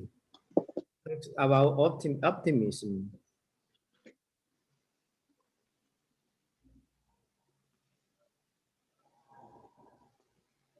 It's about optimism and every reminding us that the bad things comes with good things, right? So sometimes we have good news, sometimes we have bad news. So that's life. Second one is you are afraid of the wolves, don't go into the woods. What can you tell me about this one?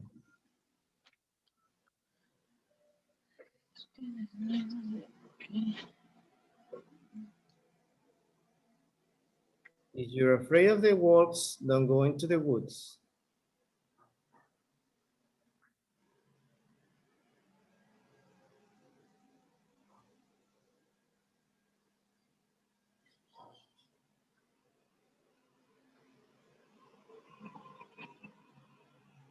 No? Any idea? Patty?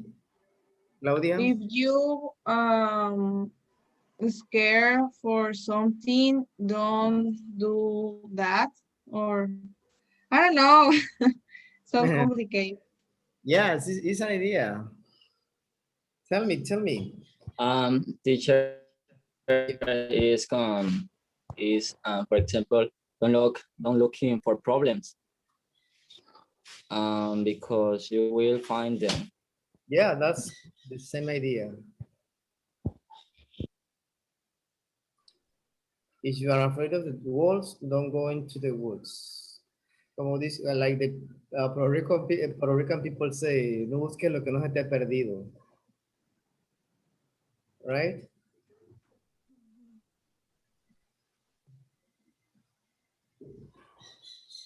All right. Her red is better than nothing. That's from Portugal. It's Portuguese. Her red is better than nothing. We have the responses here in the audio. And Yes. therefore, you can expect both ends of a sugar cane to be sweet. Any idea how these two?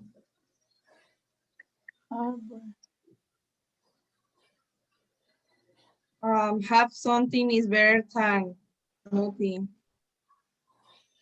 Okay, that's this one. Let's talk Yeah. about the first one. Hard red is better than nothing.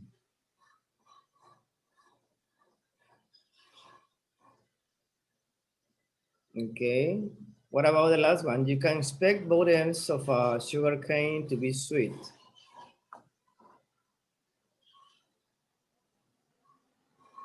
That is also about life, right? Everything in this life is sweet. We have pros and cons, we have good and bad, etc. Okay, let's listen, please. This and let's go to page. Let me see. Page 29.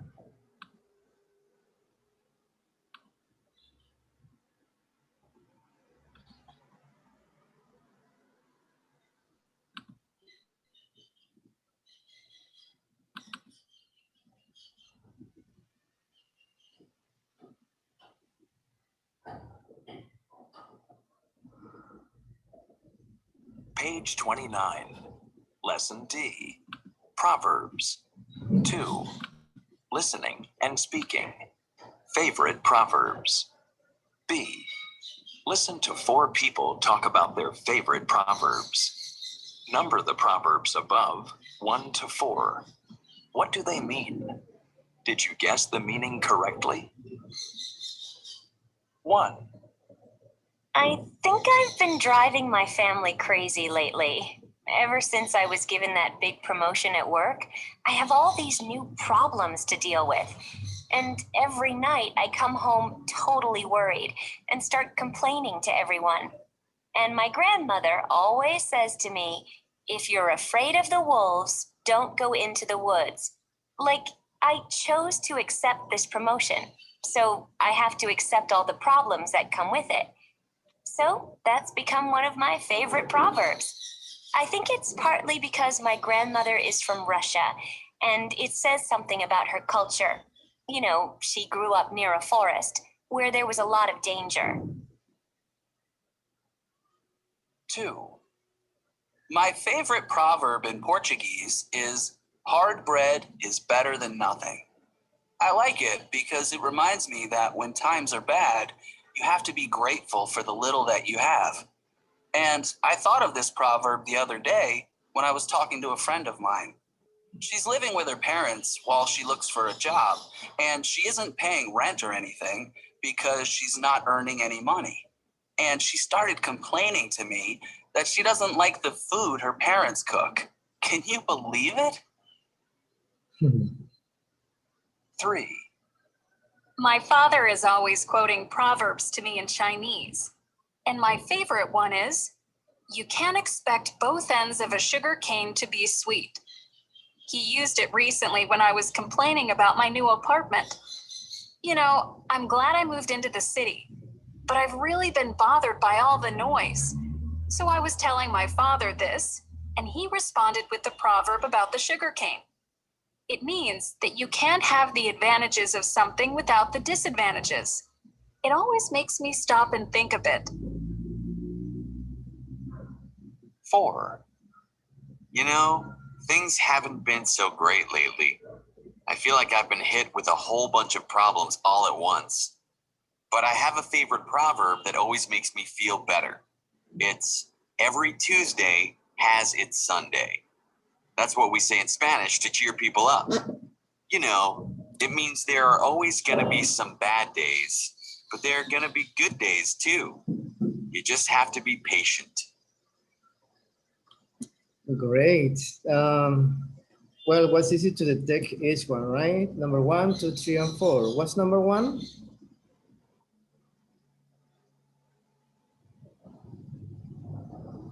The Russian proverb. The Russian proverb, yes. Number 2. The Portuguese proverb. The Portuguese. This bread is better than nothing. 3. You can expect both things or sugar can it to be sweet. 4. Number 4. Every Tuesday has a Sunday. Listen one more time and check the meaning of each one, please. Page 29. Lesson D. Proverbs. 2. Listening and speaking. Favorite proverbs. B. Listen to 4 people talk about their favorite proverbs. Number the proverbs above 1 to 4. What do they mean? Did you guess the meaning correctly? 1. I think I've been driving my family crazy lately. Ever since I was given that big promotion at work, I have all these new problems to deal with. And every night I come home totally worried and start complaining to everyone. And my grandmother always says to me, if you're afraid of the wolves, don't go into the woods. Like, I chose to accept this promotion, so I have to accept all the problems that come with it. So that's become one of my favorite proverbs. I think it's partly because my grandmother is from Russia, and it says something about her culture. You know, she grew up near a forest where there was a lot of danger. 2. My favorite proverb in Portuguese is hard bread is better than nothing. I like it because it reminds me that when times are bad, you have to be grateful for the little that you have. And I thought of this proverb the other day when I was talking to a friend of mine. She's living with her parents while she looks for a job, and she isn't paying rent or anything because she's not earning any money. And she started complaining to me that she doesn't like the food her parents cook. Can you believe it? 3. My father is always quoting Proverbs to me in Chinese. And my favorite one is, you can't expect both ends of a sugar cane to be sweet. He used it recently when I was complaining about my new apartment. You know, I'm glad I moved into the city, but I've really been bothered by all the noise. So I was telling my father this, and he responded with the proverb about the sugar cane. It means that you can't have the advantages of something without the disadvantages. It always makes me stop and think a bit. 4. You know, things haven't been so great lately. I feel like I've been hit with a whole bunch of problems all at once. But I have a favorite proverb that always makes me feel better. It's every Tuesday has its Sunday. That's what we say in Spanish to cheer people up. You know, it means there are always going to be some bad days, but there are going to be good days too. You just have to be patient. Yes. Okay. Let's see. What do you understand about proverb number 2, the Russian? Give me your own words. Or example. Maybe you have an example of your own. The Russian proverb. Accept the problems with which if comes included. Right. Anybody else? She mentioned about the promotion, right? She got a big promotion in her out of work, but you accepted it. She accepted it. Listen, can you give me an example, Claudia, of the first proverb? Something that happened to you, maybe, or somebody else? Okay. Maybe you can try to drive an airplane, as an example, and but you are afraid, and it is difficult to you. That if you go go to study and learn how to drive an airplane is a goal for you. You are afraid, but it is, and you have difficult, you have trouble, but you want to drive Yes.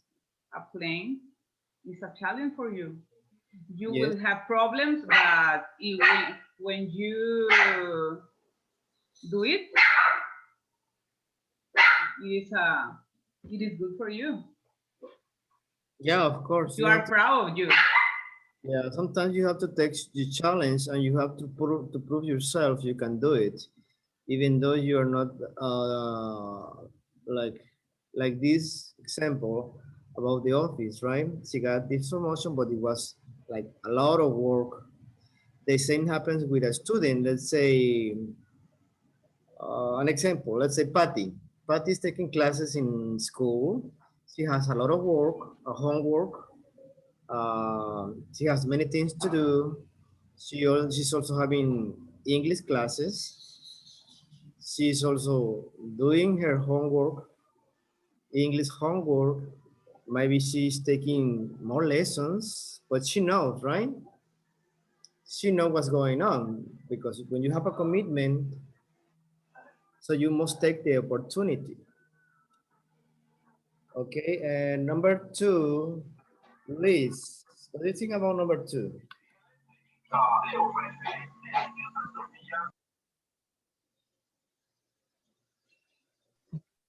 Me, teacher? Portuguese proverb, he explains something about how bread is better than nothing.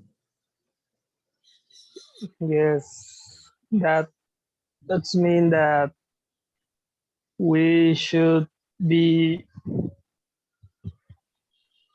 how do you say agradecido? Grateful? Grateful with the little things. Yes, that's true. We should be grateful every day, right? Even if we are just alive. Just being alive, be healthy, be able to work, be able to wake up every morning.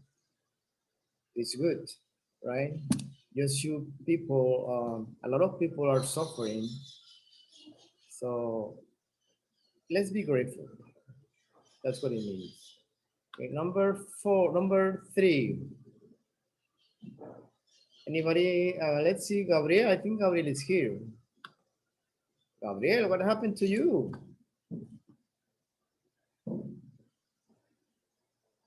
Gabriel, Hi, teachers. are you back?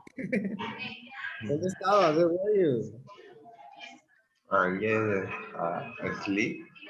Yeah, I know. You were sleeping, but you missed the first part of the class. But at least you are here. What do you think about proverb number three? Mm, You can expect both ends of a sugar cane to be true.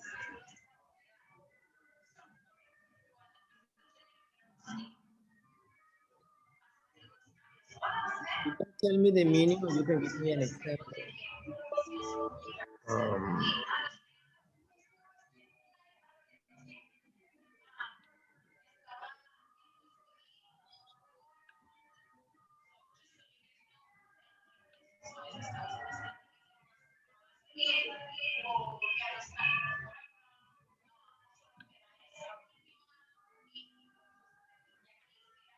That is one of the first thing I realized when I moved to these days to this neighborhood.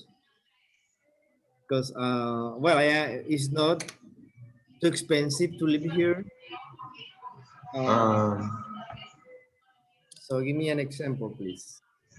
The you can spend months of sugar things to be sweet. Mm, And you can expect anything always in life.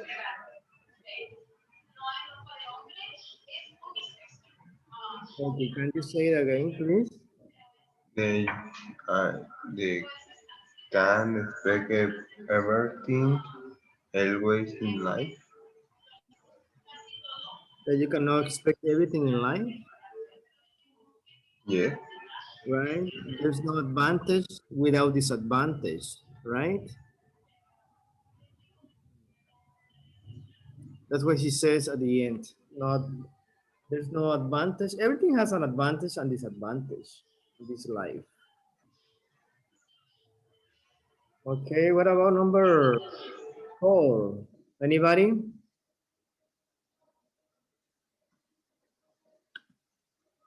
The last one.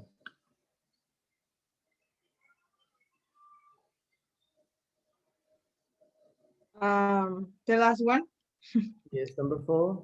Every Tuesday has its Sunday. That for every bad thing there's something good. Yeah,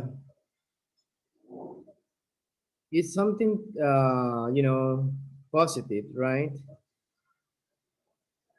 To expect something good. I mean, if you have problems, if you have troubles now, today, problems are not forever.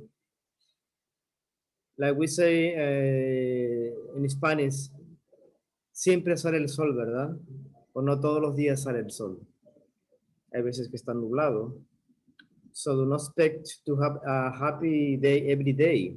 Sometimes it's like that, like a balance, right?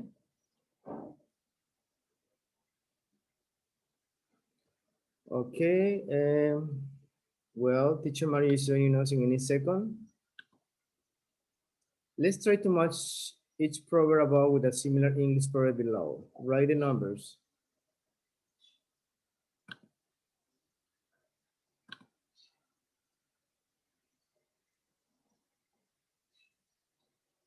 Let's listen first, please. You have the next exercise.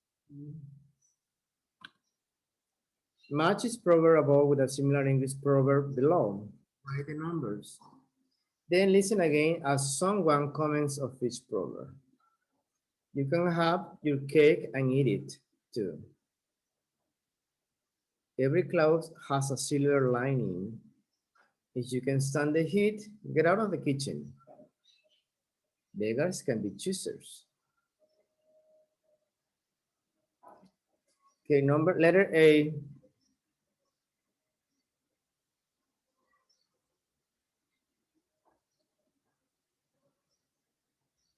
You can have, okay, you can have your cake and eat it too.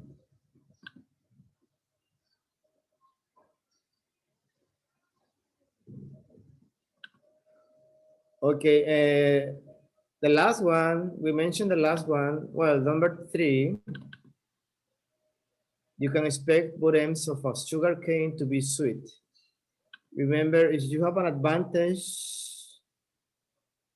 for example, you have an advantage living somewhere else. She has an example of an apartment, right? Living in a nice apartment. But sometimes you have disadvantages of living somewhere. I was about to tell you this. My new apartment now is far away from the city, far away from well, it's close to La Costera here in Acapulco, but it's far away from downtown. So that's a disadvantage. But advantage is that I pay less money. Advantage is I live closer to my family. Disadvantage, this is a popular neighborhood where there's so much noise, kids playing, running, people having parties, etc. So advantage and disadvantage at the same time. Yes? Got it? Okie dokie. All right. right, you can have your cake and eat it too. What proverb do you think it is? 1, 2, 3, or 4?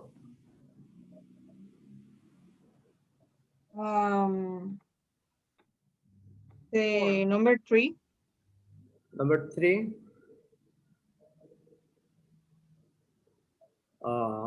Do you think so? Let's see who did. Or anybody? Is number 4? Number 4. Every Tuesday has its Sunday. Anybody else? Julio? Luis? Number 4. Number 4. Me, teacher. 3. Yes, Julio? Number 3. Number 3.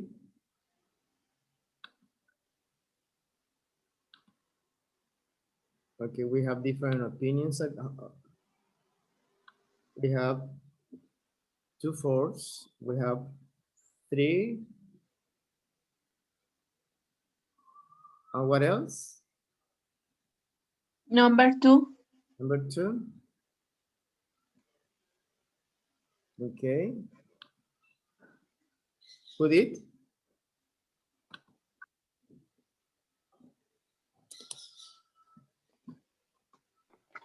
Teacher. Yes, Claudia? I was wrong. I thought that is letter B. Oh, we are on letter. But for letter A, I think it's number 3. Number 3. Yes. Okay, anybody else?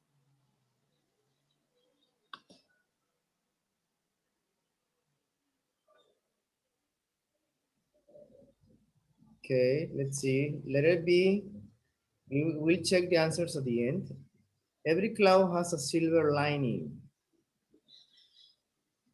4. 4. 1. Okay, we have 2 4s and we have 1. What else? 1. 4. 4. Claudia? You said 4. 4. Who did?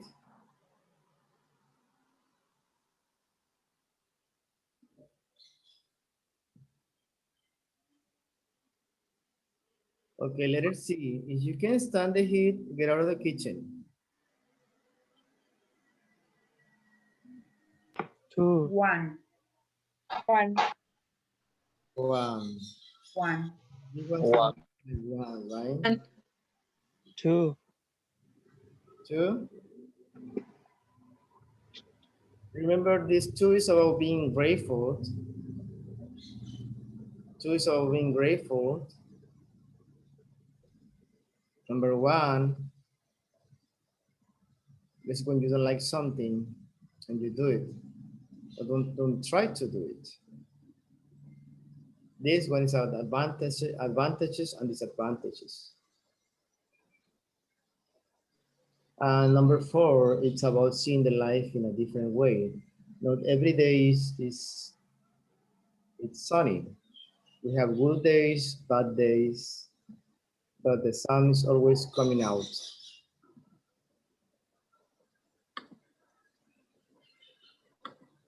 Okay. And the last one, beggars can be choosers. We say in Spanish, limosnero con garrote, no? Beggars can be choosers. Well, some beggars are choosers.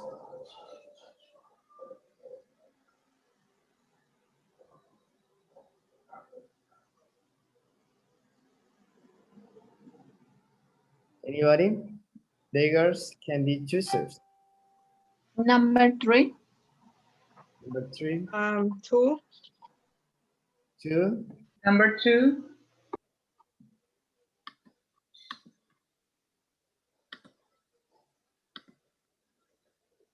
Okay, we have 3, we have 2 and 2. Julio, Number 3. 3.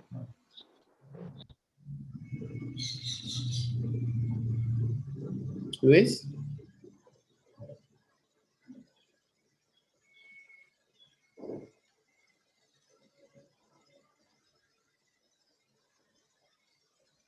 Mr. Luis.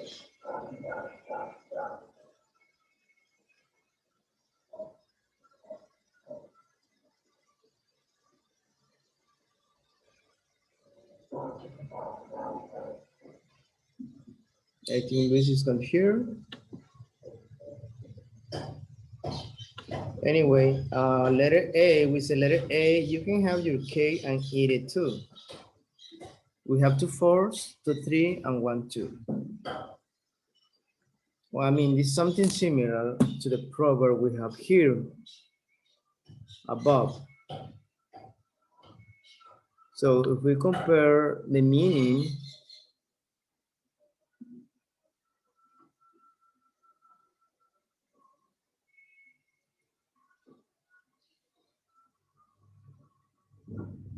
I would say letter 3, this one, the Chinese.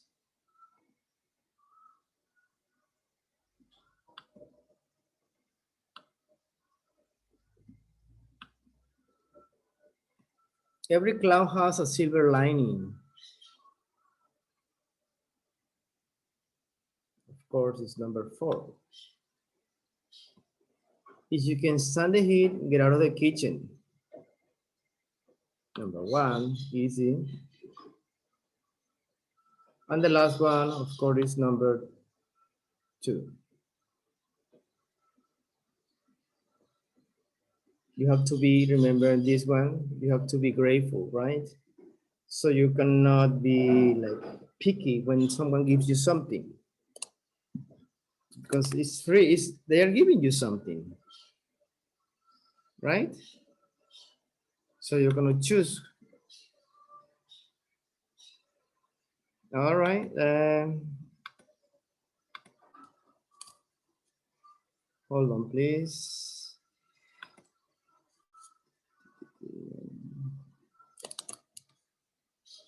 This is for homework. Remember, the writing is homework.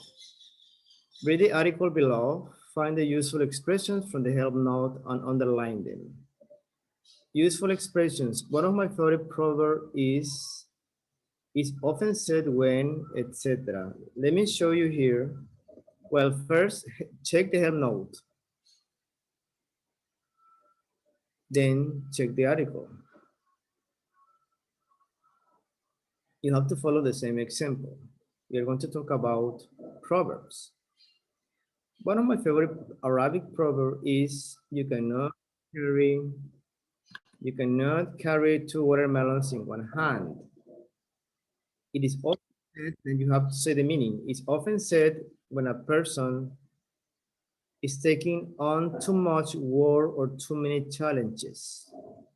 It means that you need to focus on one important task at a time and do it well. A similar proverb in English is don't bite off more than you can chew. That's the one I said at the beginning. El que mucho abarca poco aprieta, right? It's the same. I like the proverb about watermelons because it's an excellent metaphor. Whenever I have to decide about a new project, I can see myself trying to carry 2 watermelons and I stop and think about how much work I can handle. I mean, you picture yourself with the literal meaning.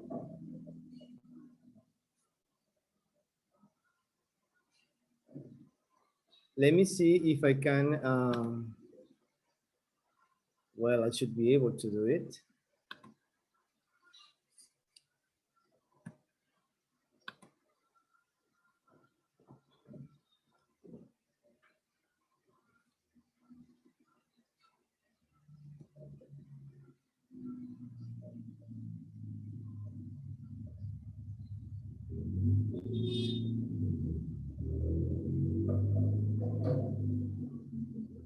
Okay, Again, in the English Access account, I am,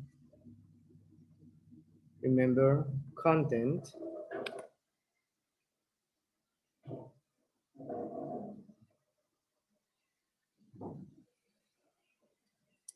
We are in unit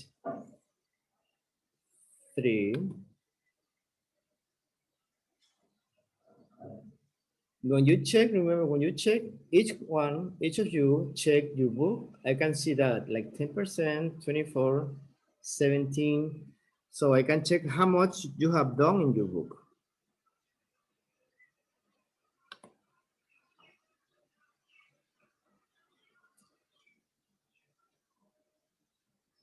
So we have lesson D, unit 3.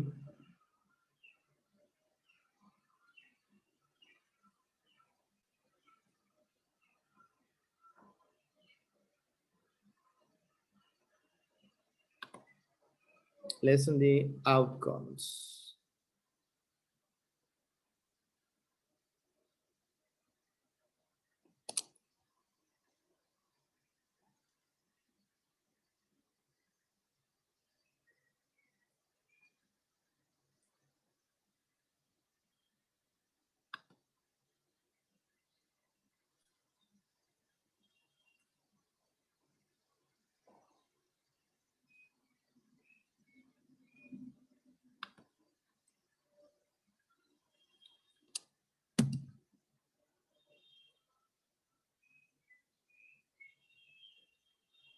Okay, just give me just 1 second.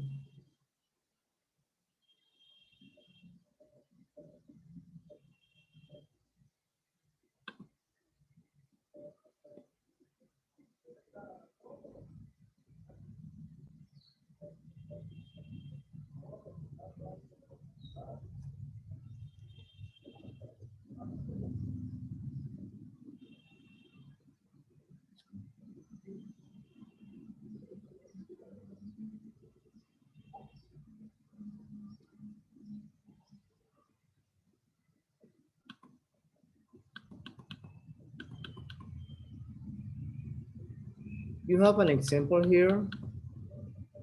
Let's go back a little bit. So that's the thing, that's the homework you are going to do for next week. Remember, next week is the exam. If we have time, well, if we have time today, we do the review. If teacher Maro is not present today, we will do the review, or we'll do it next week, the first hour. But I will send the slides, the PowerPoint slides to you on WhatsApp so you can double check each one. You do the exercises and everything.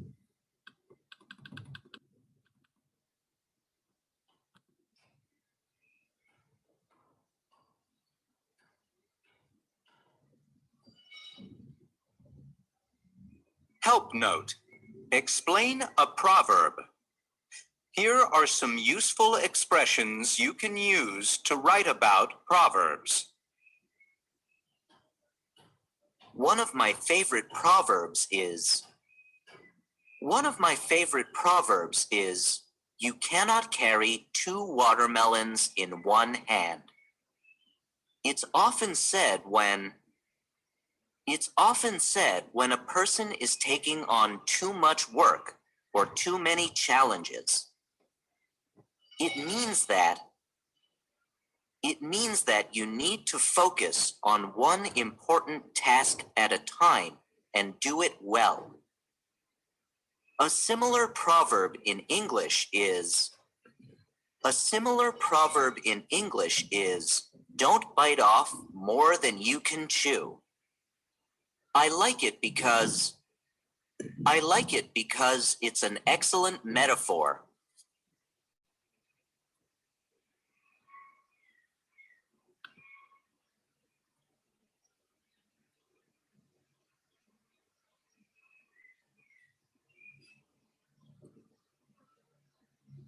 Read the article, select the useful expressions for explaining proverbs. I just mentioned expressions. One of my favorite Japanese proverbs is fall down 7 times, get up 8. It means you shouldn't give up too easily. This proverb is often said when someone tries to do something but doesn't succeed.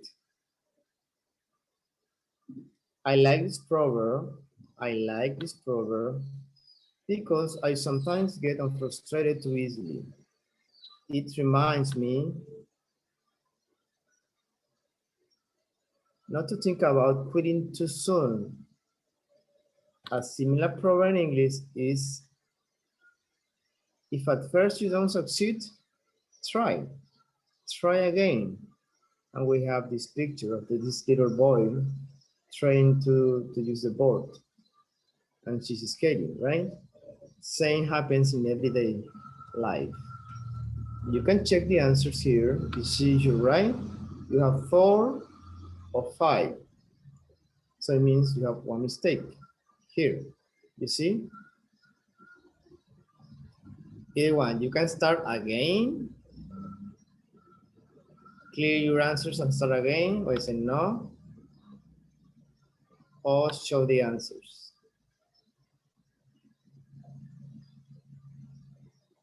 Either way is fine.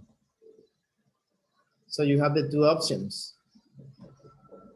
I hope you can check your book this week. I hope you can have the password ready.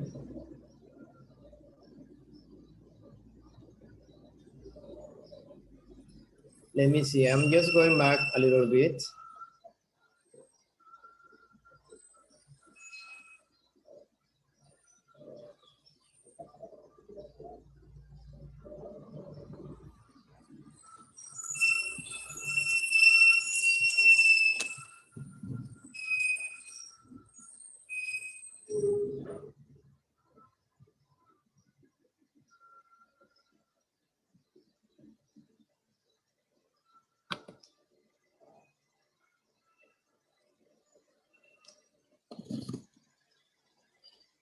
All right, so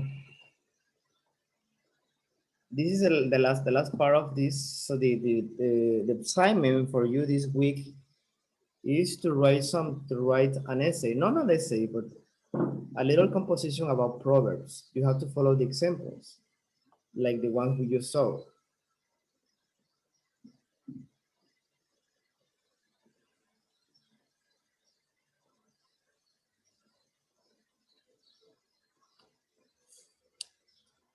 All right, we have a new exercise. We already worked on this one. You can navigate, you can surf on the book and see all the different options, etc.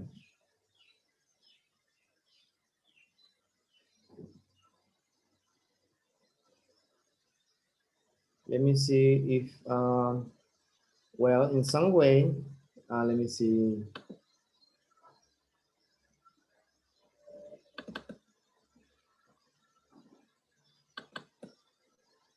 Okay, can you see the book? Yes? Yes. Okay. This is just a small presentation. So we have everything here.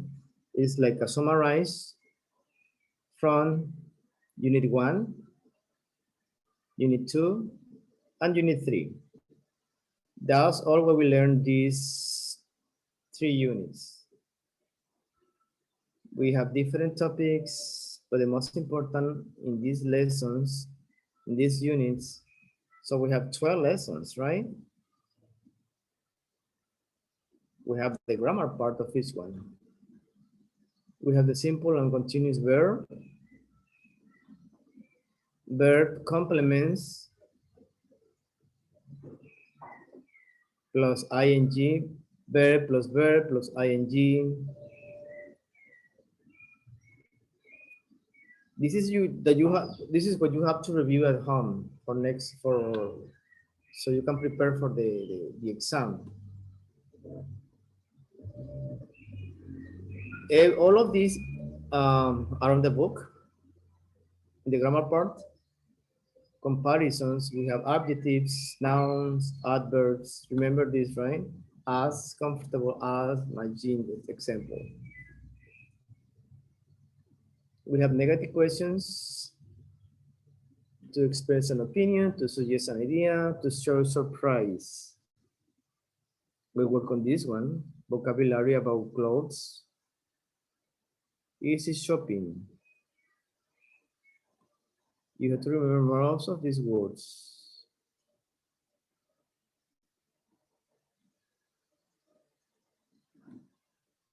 Cloth styles, colors, patterns, etc. More grammar, simple present, passive. Remember the passive? Yes. How do they make up? How do they make kimbap? How is kimbap made? You have to remember the formula. We talk about this formula, right? Verb be, present tense, am, is, or are, and the past participle. So you shouldn't differentiate between active voice like this one. They make it with rice and vegetable. Passive sentence. It's made with rice and vegetables. In this case, we are talking about present passive voice. So please take a look. You have time, you have 1 week.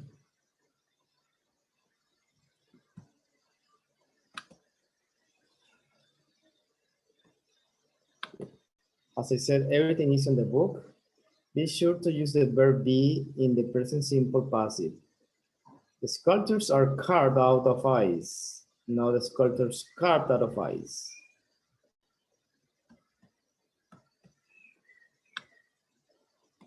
Verb plus ing and to are plus verb. And the position of not. When the ing, the verb with ing becomes subject, like for example, eating in public is bad manners. Not shaking hands is impolite. Verb I plus ing after prepositions. This is also very important when you speak, when you use them. You can offend people by eating in public. People might stare at you for not shaking hands. To plus verb after it's bad manners to eat in public. It's impolite not to shake hands. You see the difference? Eating in public is bad manners. It's bad manners to eat in public. It's impolite not to shake hands. Not shaking hands is impolite. Same with the rest, position of not, etc. Like today we work on the, of course, what it means, right? Sometimes, of course, can be a little bit abrupt or rude for questions. Doesn't mean it's not correct, but we should try to use a different kind of language, a little bit more polite. Okay, we have the first checkpoint, units 1 to 3.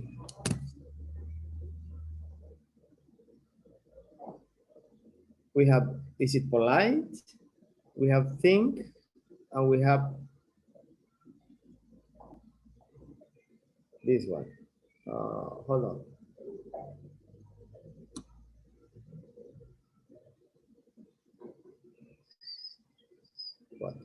So we have 4 exercises now.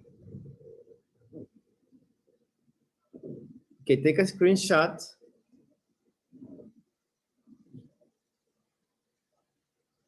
Take a screenshot of each exercise. Let me see first. 1 second, please. Because you're gonna be working in teams. Let me see how many people we have. We have 7.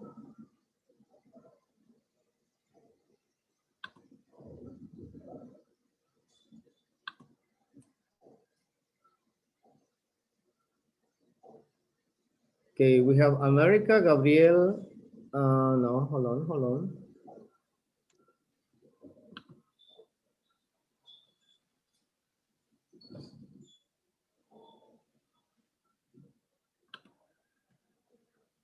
American Patty. Yes. That's team one. Team one, America and Patty. Team two is Judith and Luis. And team three, we have 4 people, Claudia, Gabriel, and Julio. Okay.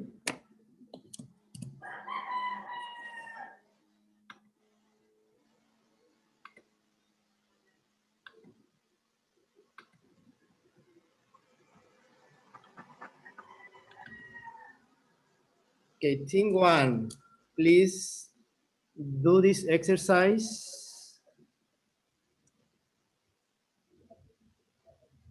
Take a screenshot, photo.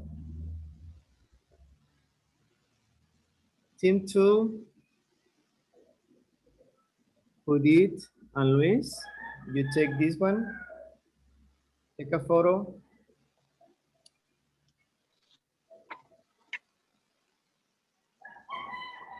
And team three, you have this exercise.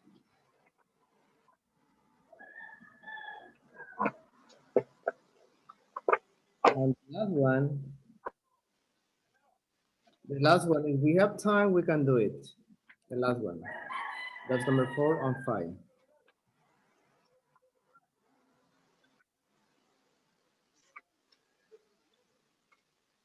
All right, please go to the rooms. Did you all take the pictures? Yes. All right, let's go.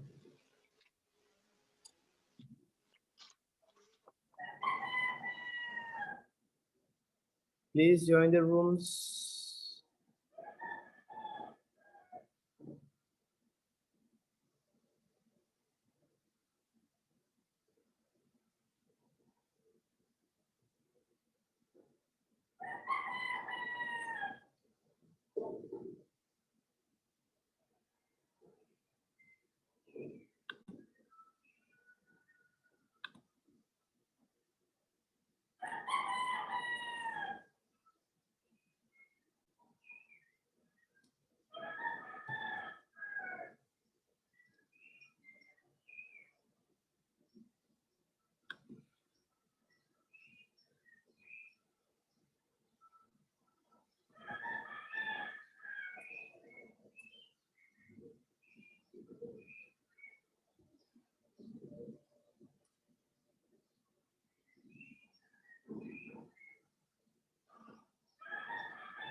All right, let's do it. Let's do the first exercise. We have team one, America and Patty. Can you see my screen right now? Yes. Okay. Number one, would you ever consider not tipping a server in a restaurant? That's the example, right? Number two, do you remember the verb is stare? Remember stare when you look at the people just directly? They are like this. That's stare, to stare.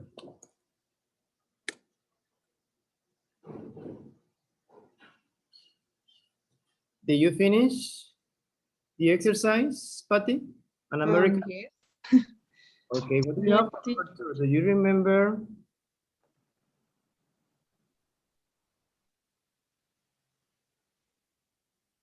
Um, do you remember starring? Staring, yes.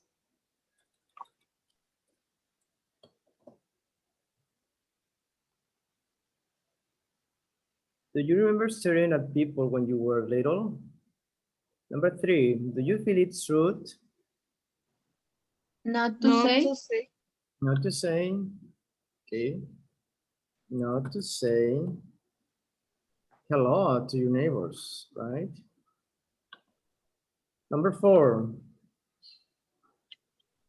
Holding hands. it's holding hands. Okay, on a first date. Number five, Do you bother bargaining with street vendors when the items are already very cheap? bargaining. Mhm. Patty, Yes. bargaining, Yes. bargaining, Bargaining. bargaining, yes, Bargaining. Bargaining. bargaining. Number six, do you ever Helping. helping? Are you To sure? help. Helping or to help? To help. Last word, to help? Yes. Number seven,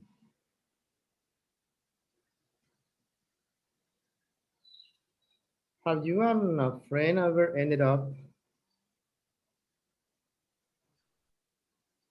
Arguing with arguing? a ing. Yes. Arguing. Were Remember argue? Arguing. arguing.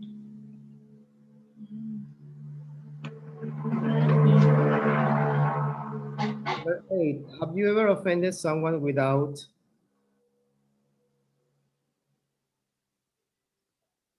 Remember we have some prepositions too. Without is a preposition. Intending. Without intending.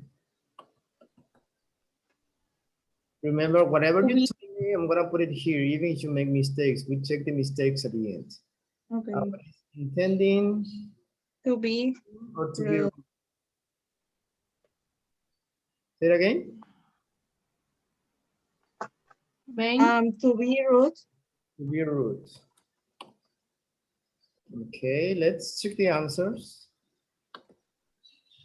8 out of 8. Great job. No mistakes. Yay. Aplausos.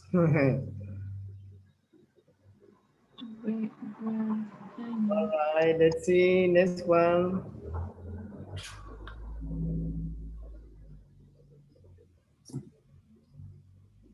Team number 2, we have Judith and Luis. Let's wait.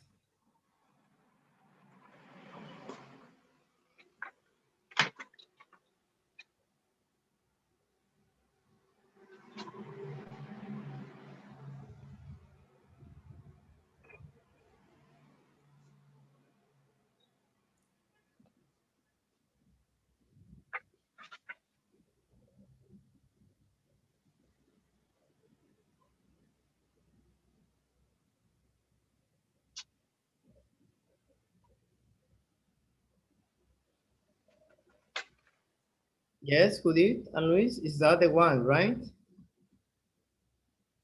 Think, Bob, think. Ajá. Okay, we have Yes. an example. Officer. Have you seen these people before? Okay, I let you talk, please. Judith and Luis. Yes, they are my neighbors. They live upstairs. They live upstairs. Live. Live. Continue, Luis.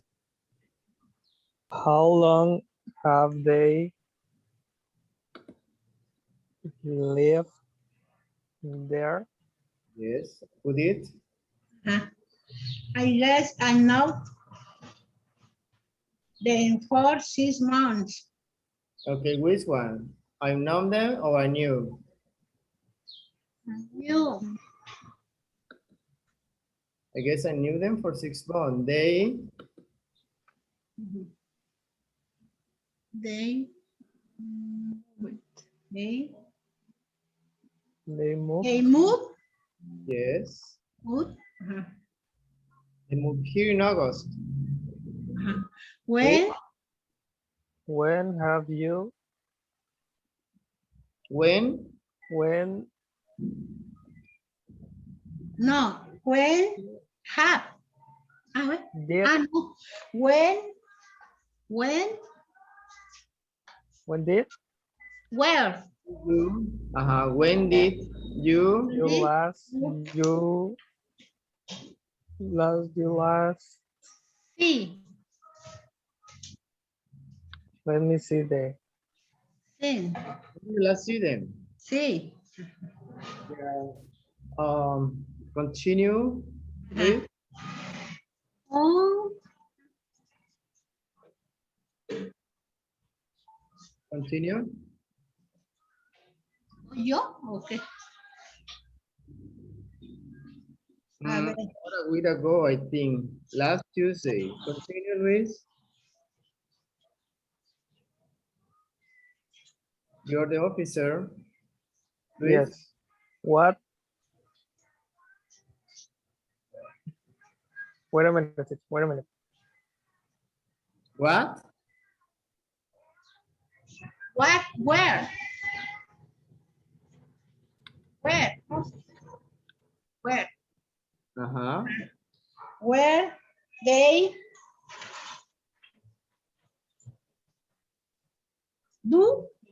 did What did they do when you did see them?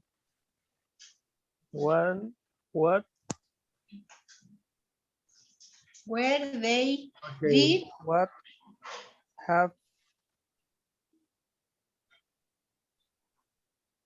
You need to follow, remember, you need to follow the conversation, right?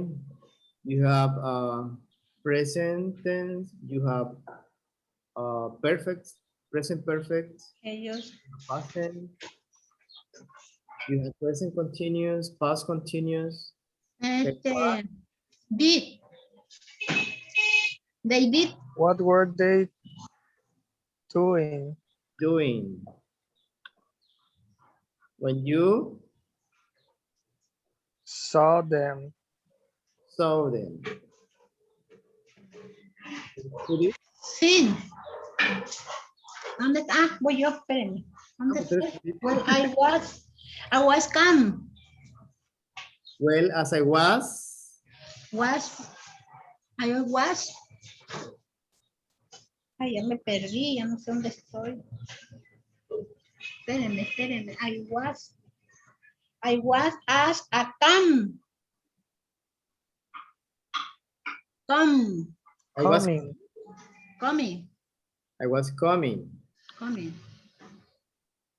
I was coming home. As I was coming home. The carry. They carry or they were carrying. Was a carry. Well, as I was coming home, they Ellos estuvieron cargando. don't translate. Well, I was coming home. Was Carry. Likewise, if you're talking about they is plural.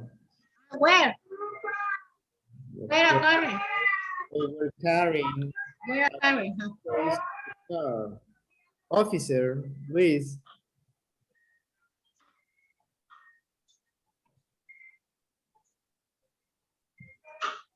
Mm, did you speak to Did you them? speak to them? Spoke. Speak, because you have did. Speak. Speak. Yes. Okay, who did? I Bob? say, walk. I say. I say. Say or said? Said. Said. Said. Remember, said. Mhm. I said. Continue. Hi, where? Have you? Where? Where? Where did you? Where are you? Where? Go. Go. Where are Going. you go? Going. Going. Going. Going. Just because you see the two options. When you're using verb be, when you use verb be, even if it was or were or is or are, you need to use ing. Present continuous. Hi, where are you going? Going. Either reply. And they Reply reply. invitation. Reply. Reply. Okay, Luis. What time?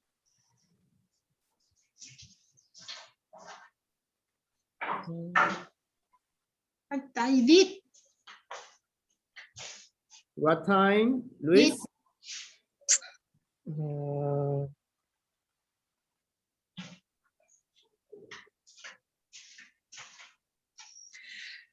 Where?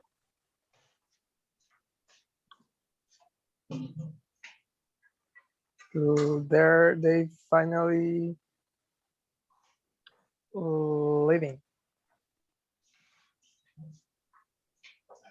Living.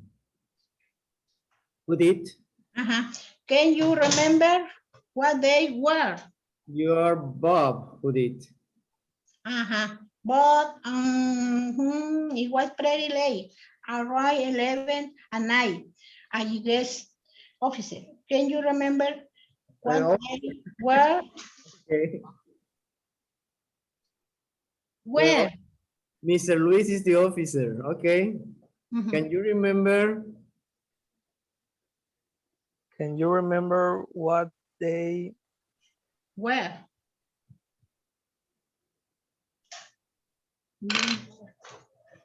Wedding. Can you remember where they were? Where? Can you remember what they were? What they were wearing. They were wearing. Yes. Can you remember what they were wearing? And Bob says, let me think. Great. Let's see now how many answers. Check answers. Okay, you have 3, 4. You have one here, new. You have what time? Remember, it's just for your own, you can start again and do it right. Just please pay attention to the wrong ones. What time were they finally leaving? So not too bad. 18 out of 21, because it was longer. So just 3 mistakes. So that's okay. Good job, good job. And let's do the last one. I hope it's here.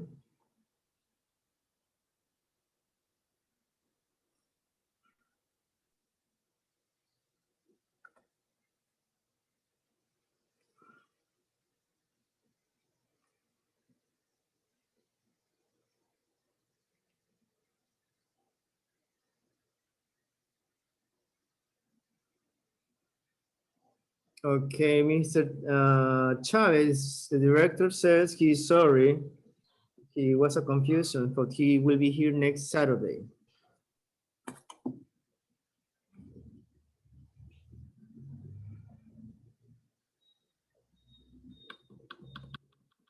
Okay, we have team 3, Claudia, Gabriel, and Julio. Let's do it. Yes. Bella used to live in Japan. You love living there, right? Oh, definitely. I lived there for 9 years, working for a Japanese advertising company. All right, let's start. Gabriel, can you start reading from the beginning, please? Anna?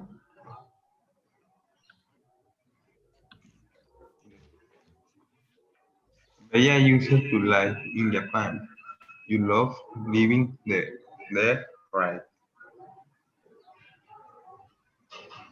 Okay. Claudia, you are Bella. Okay. Oh, definitely. I lived there for 9 years, working for a Japanese advertising company. Julio, you're Chris. 9 years. Wow. Didn't you ever get homesick? Okay.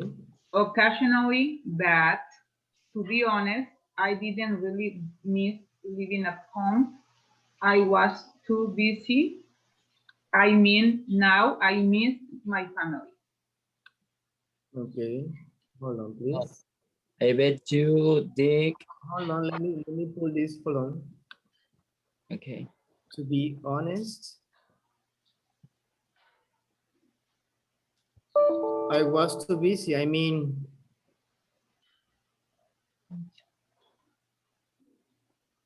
what other word did you say, Claudia, from here? Now, Now I miss my family. Okay, continue, Julio, please. Okay. Oh, I bet you did. Of course. How did you get that job? Did they hear you over there or? actually, I was already in Japan on an exchange program, staying with this family. And the father starts bringing home all these documents from his work to translate into English. Anyway, I started helping him, and his company ended up hiring me. Okay, what word did you say after home? Oh, This, this, this. yeah, teacher, Yes, can you, would you say the difference to this yes. singular and this Yes, that's what I plural? meant. That's why I say like that. This, Is short, the first one, yeah, this. this, uh, this, this, this. You know, the plural Long say voice. it's a little bit longer. This, Yes. The this, plural. this, this. This. This. This. This. There, thank you. Right. Okay, Anna, Yes. Gabriel. And they transferred Here, it's a cool story. Don't you think?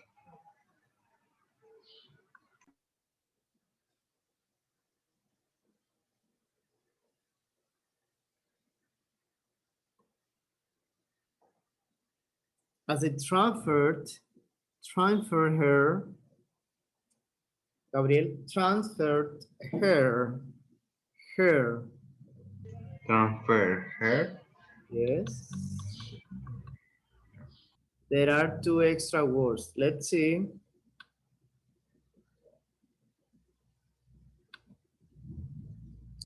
4 out of 6.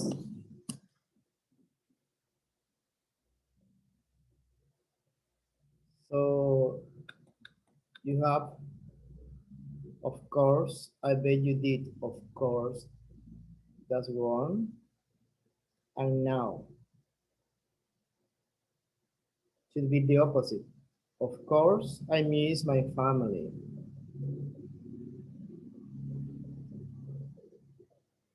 And the second one, I bet you did now. Just change it. But good job, good job. Remember, you can start again like this, start again. You will have a message. Then clear your answers and start again. Yes.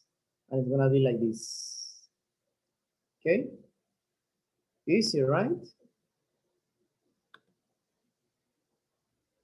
All right, cool. It's 101. So remember, teacher Mario is coming next Saturday. Next Saturday is the exam. Don't forget about your homework. I need to have your homework after the evaluation. That means you have 2 weeks. This week, and you have the next week, because I need to deliver results before Saturday. Not the day of the exam, the next one. So I recommend you to give me your homework Friday. That would be, I mean, if you are missing homework, some of you are missing, most of them. I don't want to name people, you know, but you know who, right? So that should be Friday. I need to have your homework by Friday before 1 o'clock. Friday 18. Yes? All right, any questions? No? Good, all right. Well, thank you so much. Well, besides questions, any comments? I want to hear some comments from you.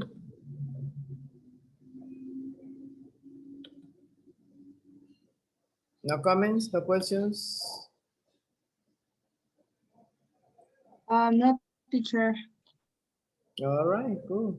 Well, hope to see you next week. Enjoy the weekend. Enjoy the weekend. Enjoy life. Be happy. All right. And enjoy your family. Thank you so much. See you next week. All right. Okay. Gracias. Nos vemos. Bye. Thank you, teacher. Bye See bye. you.